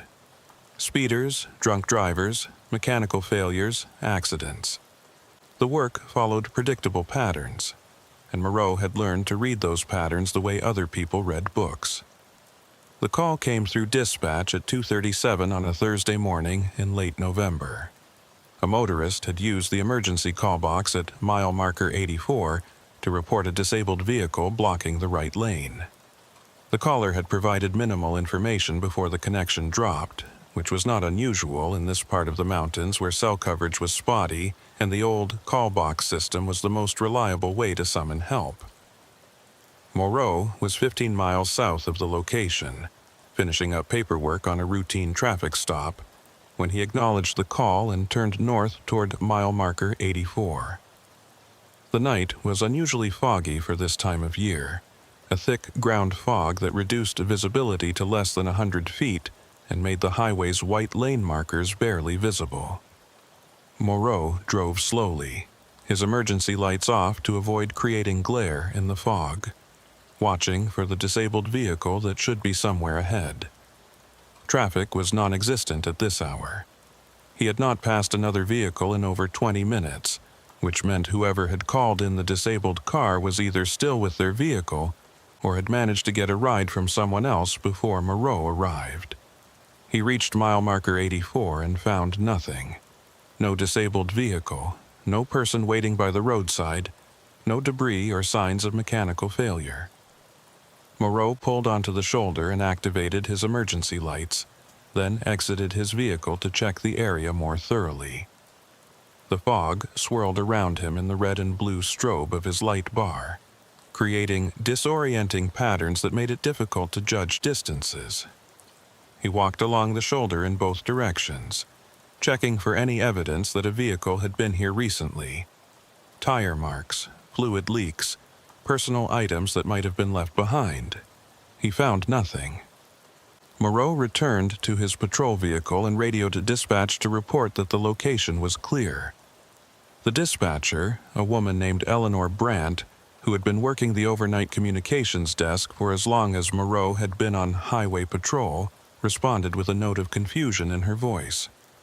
"Troop Charlie 7, you're saying there's no vehicle at that location? The call came in less than 10 minutes ago. Caller reported a sedan blocking the right lane." "That's affirmative, dispatch. I've checked both directions from mile marker 84. Nothing on the road, nothing on the shoulder. Either the caller was mistaken about the location, or the vehicle was moved before I arrived." "Copy that, Charlie 7. I'll note it in the log. Call box at that location has been problematic lately. We've had several false activations over the past few weeks. Maintenance is supposed to check it out, but they keep pushing it back." Moreau was about to acknowledge and clear the call when his headlights caught movement in the fog ahead. A figure was walking along the shoulder, moving slowly toward him. Moreau immediately tensed, his hand moving instinctively toward his service weapon. People on foot on the highway at night were almost always in some kind of distress or danger, and approaching them required caution. He activated his spotlight and aimed it at the figure, calling out through his vehicle's PA system. "This is New York State Police. Stop where you are and show me your hands." The figure stopped walking and raised both hands, palms out, in a gesture of compliance. Moreau could see now that it was a woman, maybe in her 30s or 40s, wearing what appeared to be a light jacket, inadequate for the November cold. She was not dressed for walking along a highway at night. No reflective gear, no flashlight, nothing that would make her visible to passing vehicles. Moreau exited his patrol car and approached her carefully, his flashlight in one hand. "Ma'am, are you all right? Do you need assistance?" The woman lowered her hands slowly and looked at him with an expression that was difficult to read in the poor lighting and fog. She appeared disoriented, possibly in shock. "My car broke down. I called for help, but no one came. I started walking to find a phone. Where's your vehicle?" She pointed back the way she had been walking toward the north. "About a mile that way, maybe less, I'm not sure. Everything looks the same in this fog." Moreau noticed several things about the woman that triggered his professional instincts. Her clothing was damp but not soaked, despite the heavy fog. Her shoes were inappropriate for walking on a highway shoulder, thin-soled flats that would have been uncomfortable after any significant distance. Most notably, she showed no signs of cold despite wearing only a light jacket in temperatures that were well below freezing. No shivering, no visible breath vapor, no reddening of exposed skin from the cold air. "What's your name, ma'am?" "Eleanor. Eleanor Brandt." Moreau felt something cold settle in his chest at the name. Eleanor Brandt was the dispatcher he had just been speaking with, currently sitting at her communications desk 15 miles away at the troop barracks. This woman could not be Eleanor Brandt, unless there was some extraordinary coincidence of names. But the specific combination of first and last name, spoken without hesitation, made coincidence seem unlikely. "Can I see some identification, please?" The woman reached into her jacket pocket and pulled out a driver's license, handing it to Moreau. He examined it under his flashlight. The license showed a New York State ID with a photograph that matched the woman standing in front of him. The name was indeed Eleanor Brandt, with an address in Kingston, about 40 miles south of their current location. The license had expired. Not recently, but 20 years ago. The expiration date was November 2004. Ma'am, this license is expired. Do you have current identification? Eleanor looked at the license in his hand with confusion. That can't be right. I just renewed it last month. There must be some mistake. Moreau's training had prepared him for many types of encounters with distressed motorists. But this situation was falling outside those parameters in ways that made him increasingly uneasy. He radioed dispatch, keeping his voice calm and professional, even though his instincts were screaming that something was very wrong. Dispatch, Charlie 7. I've made contact with a female pedestrian at mile marker 84. She states her vehicle is disabled approximately 1 mile north of this location. I'm going to transport her to her vehicle and assess the situation. Can you run a license check for me? Eleanor Brandt, date of birth shows as March 15, 1969. There was a long pause before the dispatcher, the real Eleanor Brandt, responded. When she did, her voice carried a note of shock that even her professional training could not fully conceal. Charlie 7, did you say Eleanor Brandt? Can you confirm that name? Affirmative. Eleanor Brandt. License shows an address in Kingston. Another pause, longer this time. Moreau could hear typing in the background, the sound of someone searching databases. Finally, Eleanor's voice came back, and now it was tight with something that might have been fear or disbelief. Trooper Moreau, I need you to be very careful with that individual. That name is flagged in our system. There's a notation from 20 years ago. I'm pulling up the file now. What kind of notation? It's a fatality record. Eleanor Brandt was killed in a single vehicle accident on Route 17 in November 2004. The accident occurred at mile marker 85, approximately 1 mile north of your current location. Moreau looked at the woman standing before him, who was watching him with an expression of patient waiting, as though she had not heard the radio transmission or did not understand its implications. The license in his hand felt suddenly heavy, weighted with significance that went beyond its physical reality. He was holding identification for a woman who had been dead for 20 years, handed to him by someone who looked exactly like the photograph on that license, standing at the precise location where that woman had died 2 decades earlier. Ma'am, I'm going to need you to come with me. We're going to sort this out at the barracks. But my car, I need to get back to my car. My daughter is waiting for me at home. I need to get back. Moreau's unease deepened. The case file for Eleanor Brandt's fatal accident would contain details about whether she had been alone in the vehicle or if there had been passengers. If this woman was somehow connected to that accident, either as a surviving relative or someone exploiting the tragedy for some unimaginable purpose, the mention of a daughter might provide a connection point for understanding what was happening. How old is your daughter, ma'am? She just turned 7. Her birthday was last week. I promised her I'd be home before she woke up for school. She gets scared when I'm not there in the morning. Moreau did the mental math. If this woman's daughter had turned 7 last week, she would have been born in 2017, 13 years after Eleanor Brandt's death. The timeline made no sense unless the woman standing before him was delusional or was providing false information for reasons Moreau could not yet determine. He decided to take a different approach. Ma'am, what year is it? Eleanor looked at him as though the question was absurd. It's 2004, November 18th. Why are you asking me these things? I just need help with my car. 20 years in the past, the exact date, Moreau realized with growing certainty, when Eleanor Brandt had died on this highway. He had encountered many confused or disoriented motorists during his career, people in shock from accidents or suffering from medical conditions that affected their cognition. But this woman showed no signs of physical injury or impairment.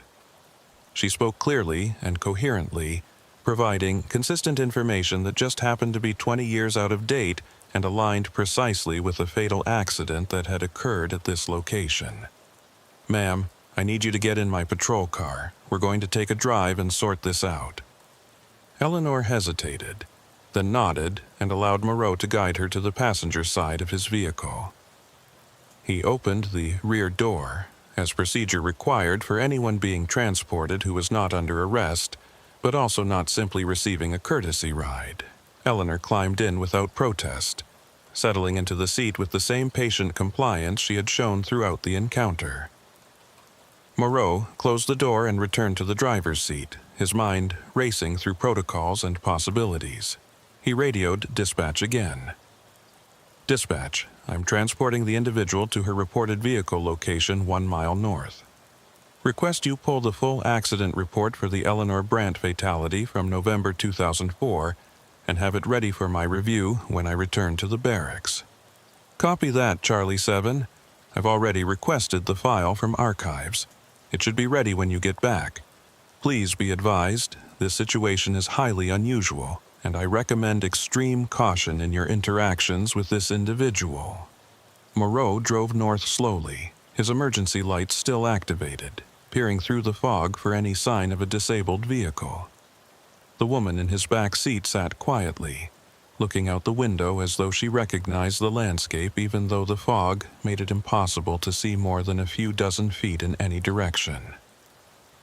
As they approached mile marker 85, Moreau's headlights caught the edge of something reflective on the shoulder.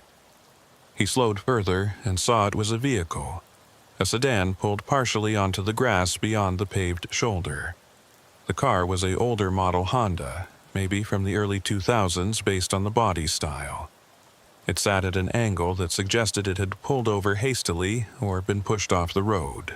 Moreau stopped his patrol vehicle behind it and activated his spotlight, illuminating the sedan. The rear license plate was clearly visible. He called it in to dispatch, reading off the number. Eleanor's voice came back within seconds, and now she was not even trying to hide her shock. "Charlie 7. That plate number is registered to Eleanor Brandt from the 2004 records. That's the vehicle she was driving when she died. The car was totaled in the accident and should have been scrapped 20 years ago." Moreau sat in his patrol car, staring at the sedan illuminated in his spotlight, and felt reality tilt in a way he had never experienced before. This could not be the same vehicle from the fatal accident. Cars did not unwreck themselves and reappear on highways 2 decades after being destroyed. But the license plate matched, and when he looked more carefully at the sedan's body, he could see damage consistent with a serious accident. The front end was crumpled, the hood bent upward at an unnatural angle. The windshield shattered. This was not a disabled vehicle that had simply broken down. This was a wreck. He turned to look at Eleanor in his back seat. She was watching the sedan through the window with an expression of recognition and concern. "That's my car. I don't know what happened. The engine just died and I couldn't restart it. I need to call a tow truck." "Ma'am, that vehicle has been in an accident. Significant damage to the front end. Were you involved in a collision?" No, I just pulled over when the engine died. There was no accident. I don't understand what you're showing me." Moreau exited his patrol car and approached the sedan cautiously, his flashlight sweeping across its surface. The damage was extensive and clearly not recent. Rust had formed around the crumpled metal. The broken windshield was weathered and dirty, and when Moreau looked inside through the driver's side window, he saw that the interior was covered in a layer of dust and debris that suggested the vehicle had been abandoned for years, not minutes or hours. But sitting on the passenger seat, clearly visible in his flashlight beam, was a child's backpack, bright pink with cartoon characters printed on the fabric. The backpack looked new, out of place in the deteriorated interior of the wrecked vehicle. Moreau tried the door handle and found it unlocked. He opened the door carefully and reached for the backpack, pulling it out to examine it more closely. Inside the backpack were school supplies and a homework folder with a name written on the front. The handwriting was childish, the letters formed with the careful precision of someone still learning to write. The name read Lily Brandt, and beneath the name was a date, written in a teacher's more practiced hand, November 18th, 2004.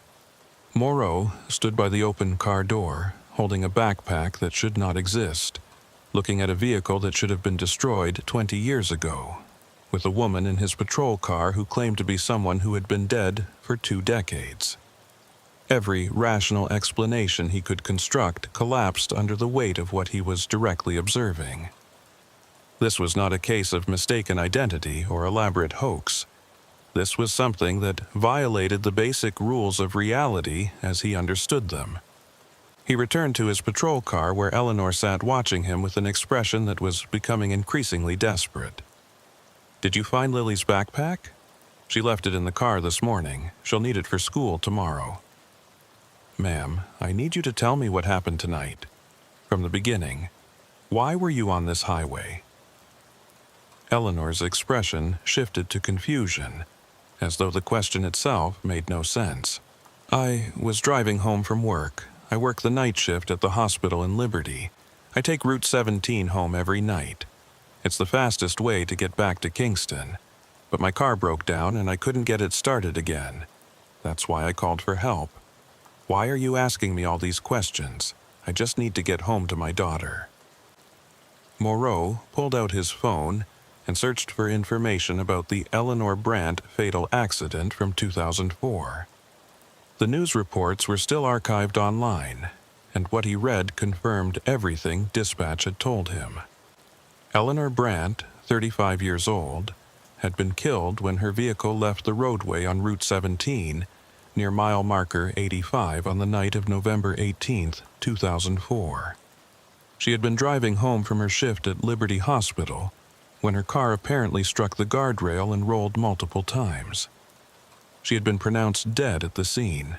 The investigating trooper's report noted that weather conditions had been poor that night, with heavy fog reducing visibility. Eleanor had a 7-year-old daughter named Lily, who survived her mother. Moreau looked up from his phone at the woman in his back seat. She met his gaze with eyes that were becoming increasingly frightened, as though she was beginning to sense that something was terribly wrong, even if she could not articulate what it was. This woman, whoever or whatever she was, believed completely that she was Eleanor Brandt driving home from work on November 18th, 2004, unaware that she had died that night and that 20 years had passed since the accident that had taken her life. Moreau sat in his patrol car with the engine running, the heater fighting against the November cold, and tried to formulate a plan for handling a situation that had no precedent in any training manual or protocol he had ever studied. He had a woman in his back seat who believed she was Eleanor Brandt, driving home from work on the night she had actually died 20 years ago. He had a wrecked vehicle on the shoulder that matched the description of the car from that fatal accident, despite the impossibility of such a vehicle existing in its current state. And he had a child's backpack with homework dated to the exact night of the accident, sitting on his passenger seat as physical evidence of something that defied rational explanation. The most immediate practical question was what to do with the woman. He could not arrest her because she had committed no crime. He could not simply drive away and leave her on the highway because she was clearly in some kind of distress, even if that distress existed outside normal parameters of reality. And he could not take her to the barracks and process her through standard procedures because what would he even document? That he had encountered a ghost? That a woman dead for 20 years had called in a disabled vehicle report and was now sitting in his patrol car asking about her daughter? Moreau made a decision that was part professional procedure and part instinct born from 11 years of dealing with people in crisis. He would treat Eleanor as he would any confused or disoriented motorist with respect and care, while simultaneously investigating the situation as thoroughly as possible. He radioed dispatch and requested that Sergeant Chief Gideon Lake respond to his location. Lake had been with the state police for 30 years and had worked as the investigating officer on the original Eleanor Brandt fatality. If anyone would understand the implications of what Moreau was experiencing, it would be Lake. "Dispatch, this is Charlie 7. I need a supervisor to respond to mile marker 85 on Route 17. Request Sergeant Lake if he's available. This is a priority situation that requires his specific expertise." The dispatcher, the real Eleanor Brandt, whose name had been borrowed by whatever entity was sitting in Moreau's back seat, responded with clear understanding of what he was really asking. "Copy that, Charlie 7. Sergeant Lake is currently at the barracks. I'll contact him immediately and request he respond to your location. ETA approximately 20 minutes. Moreau turned in his seat to look at the woman behind the partition. She was staring out the window at the wrecked Honda, her expression troubled. "That's not my car," she said quietly. "I mean, it has my license plate, but that's not what my car looks like. My car isn't damaged like that. Someone must have switched the plates. This is all very confusing. Ma'am, I have a supervisor coming to help sort this out. In the meantime, I need you to think carefully and tell me the last thing you remember before your car broke down. What were you thinking about? What was happening?" Eleanor was quiet for a long moment, and when she spoke again, her voice had changed. It carried a weight of realization, as though something that had been obscured was beginning to come into focus. "I was thinking about Lily, about how I needed to be home before she woke up. She's been having nightmares lately, scared of the dark, and she needs me there when she wakes up. I was driving too fast, I think. The fog was bad and I couldn't see the road very well, but I kept thinking I needed to get home, needed to be there for her. And then she trailed off, her eyes losing focus as though she was trying to recall something that kept slipping away." Moreau waited, not pushing, letting her work through whatever memory or realization was emerging. Finally, she continued, and now her voice was barely above a whisper. "And then there was a light, very bright, coming from the side. I thought it was another car, but it was in the wrong place, too high up. I turned the wheel to avoid it, and the car went off the road. I remember the feeling of losing control, the way everything seemed to happen very slowly even though I know it must have been fast.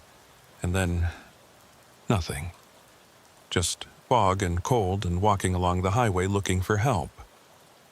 "What's the last date you remember clearly, before tonight?" "November 18th, 2004. It's my daughter's school conference day. I was supposed to meet with her teacher next week to discuss her progress. She's doing very well in reading but struggles with math. I want to help her, but I work nights and I'm always so tired during the day when she needs help with homework." Moreau felt something twist in his chest at the matter-of-fact way Eleanor described her concerns about her daughter's education, concerns that had been rendered tragically irrelevant 20 years ago when she had died on this highway. Lily Brandt would be 27 years old now, fully grown, having lived her entire adult life without the mother who was sitting in this patrol car worried about helping with math homework. "Ma'am, I need to tell you something, and I need you to listen carefully. The date is not November 18th, 2004. It's November 18th, 2024. 20 years have passed since the night you're remembering." Eleanor turned to look at him with an expression of patient skepticism, the look of someone humoring a person who was clearly confused. "That's not possible. I just left work a few hours ago. My supervisor signed my timesheet. I have it in my purse." She reached into her jacket and pulled out a small purse, opening it to show him the timesheet inside. The date at the top read November 18th, 2004, and it bore the signature of a supervisor at Liberty Hospital. Moreau accepted the timesheet and examined it. The paper was not aged or yellowed as one would expect from a document 20 years old.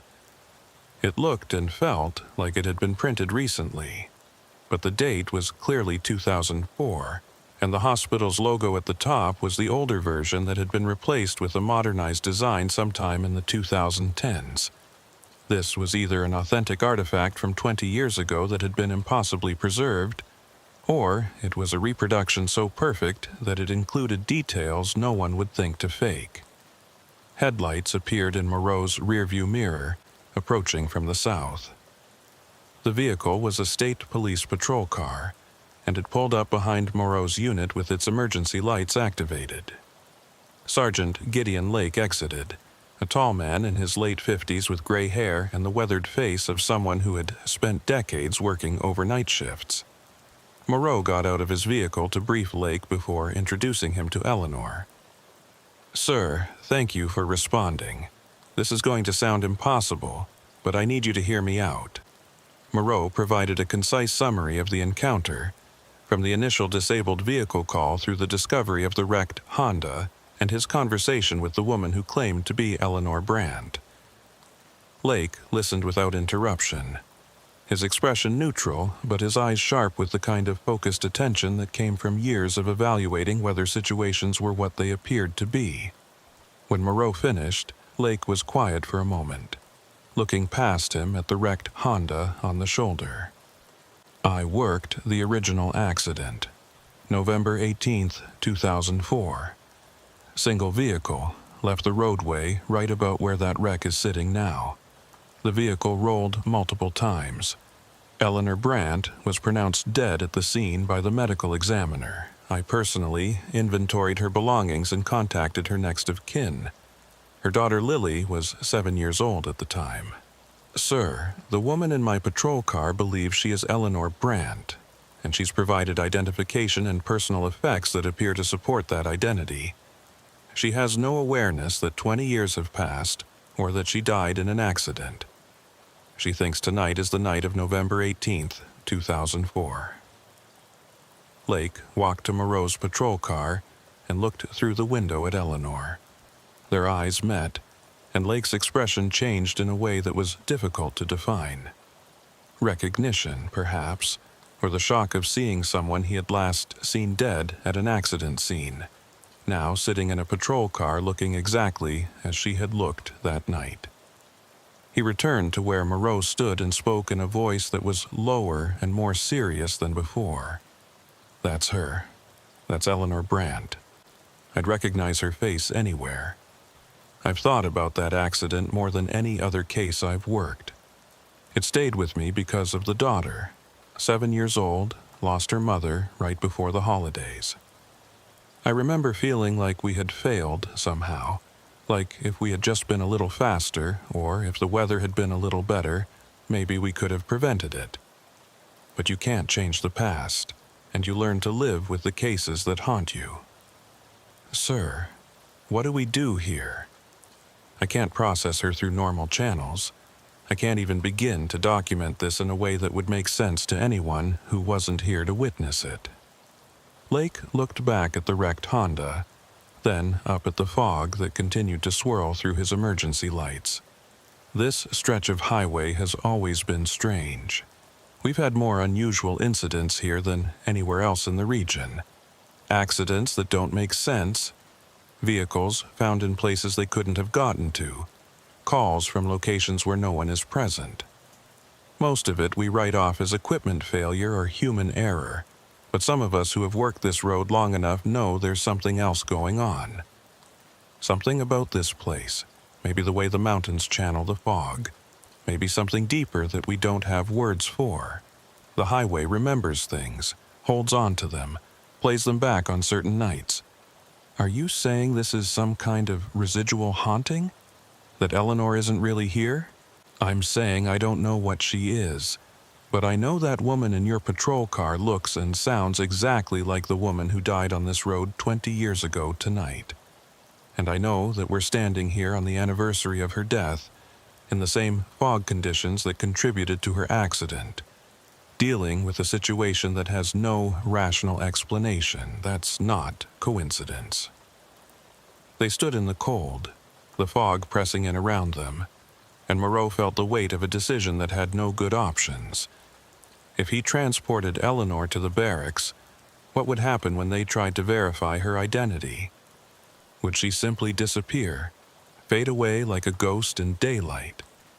If he left her here, would she continue walking along the highway, eternally replaying the last night of her life, forever trying to get home to a daughter who had grown up without her? "I'm going to talk to her," Lake said. "Maybe she'll respond differently to me. I was there that night. Maybe that connection means something." Lake opened the rear door of Moreau's patrol car and crouched down so he was at eye level with Eleanor. "Ms. Brandt, my name is Gideon Lake. I'm with the New York State Police. I need to ask you some questions about what happened tonight." Eleanor looked at him with the same patient cooperation she had shown throughout the encounter. "I told the other officer everything. My car broke down, and I called for help. I just need to get home to my daughter." "Your daughter, Lily? She's 7 years old?" "Yes. She just had her birthday last week. She's growing up so fast. I worry about her when I'm at work. She stays with my mother during my shifts, but she misses me. I can tell." Lake's expression softened with something that looked like grief. "Ms. Brandt, Lily is fine. She's safe and she's grown into a wonderful adult. She's 27 years old now. She became a teacher, just like she always talked about wanting to do. She works at an elementary school in Kingston, helps kids learn to read. She's exactly the kind of person you would be proud of." Eleanor stared at Lake with an expression of complete incomprehension. "That's not possible. You're confused. Lily is 7. She's in 2nd grade. She's waiting for me at home." "I know this is difficult to understand, but you're not going home tonight. You can't. The night you're remembering, November 18th, 2004, was the last night of your life. You had an accident on this highway. Your car went off the road right here at mile marker 85. You didn't survive that accident, Eleanor. I'm sorry." For a long moment, Eleanor said nothing. She looked at Lake, then at Moreau, then out at the wrecked Honda, illuminated in the emergency lights. When she spoke again, her voice had changed. It was quieter, more distant, as though she was speaking from very far away. "I remember now. The light from the side too bright, and then the car rolling. I remember the impact, the way everything went dark, and then waking up in the fog, walking along the highway thinking I needed to get home. But there is no home anymore, is there? Lily grew up without me. 20 years passed and I wasn't there." "She never forgot you," Lake said gently. "She visits your grave every year on this date, brings flowers and tells you about her life. She became strong and successful because of what you taught her in the 7 years you had together. You did everything a mother could do." Eleanor's eyes filled with tears that caught the light from the emergency strobes. "I didn't get to say goodbye.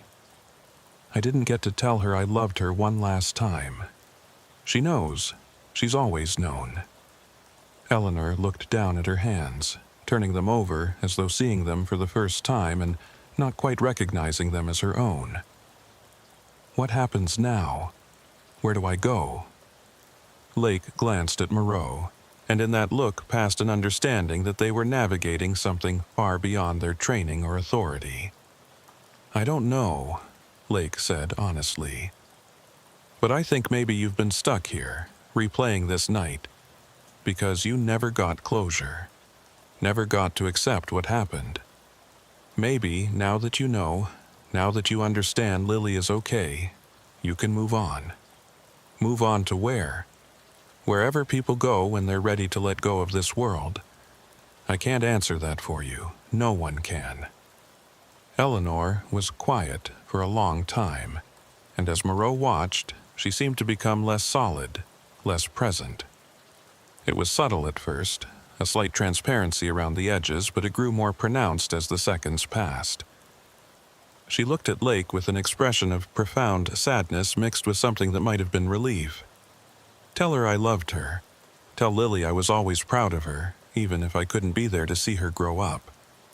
"I will," Lake promised. "I'll make sure she knows." Eleanor smiled, and then she was gone. Not fading gradually, but simply absent. The back seat of the patrol car empty, as though no one had ever been sitting there. The child's backpack that had been on the passenger seat was gone too. When Moreau and Lake walked to the wrecked Honda to examine it more closely, they found it had changed. The vehicle was still damaged, still clearly a wreck, but now it looked like what it actually was, a deteriorated hulk that had been sitting abandoned for 2 decades. The interior that had been dusty but intact was now completely ruined by weather and time. The seats rotted, the dashboard warped and cracked. There was no pink backpack on the passenger seat. There was nothing that indicated the vehicle had been occupied recently.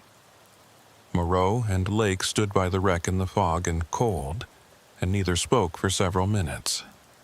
Finally, Lake broke the silence. "I'll handle the paperwork on this. You responded to a disabled vehicle call and found an abandoned wreck. Nothing unusual. We'll have it towed and disposed of properly. That's the official story." "And the unofficial story?" "The unofficial story is that some nights, on certain stretches of highway, the past and present overlap. People who died with unfinished business replay their final moments, trying to find the closure they never got. And sometimes, if you're in the right place at the right time, you can help them find that closure. That's what we did tonight." Moreau wanted to ask more questions, to understand the mechanics of what had happened. But he recognized that some experiences could not be fully explained or understood. They could only be witnessed and acknowledged. He returned to his patrol car and sat in the driver's seat, looking at the empty back seat in his rearview mirror, and felt a profound sadness for Eleanor Brandt, who had died trying to get home to her daughter and had spent 20 years trapped in that final night, forever walking along the highway in the fog. He radioed dispatch to clear the call and resume patrol. As he drove south on Route 17, leaving the wreck and Lake behind, Moreau thought about the promise Lake had made. To tell Lily that her mother had loved her and been proud of her. It was a small thing, a moment of closure that would hopefully bring peace to both the living daughter and the spirit of the mother who had finally let go. Small things mattered in this work. Sometimes they were all you had. Over the following weeks, Moreau continued his overnight shifts on Route 17, driving through the darkness and fog, responding to the routine calls that filled his patrols. He never encountered Eleanor Brandt again, never received another call from meal marker 84 about a disabled vehicle. The emergency call box at that location was eventually repaired and stopped having false activations. The stretch of highway returned to normal as any road could be that ran through the mountains and had seen its share of tragedy over the years. But Moreau never forgot that night.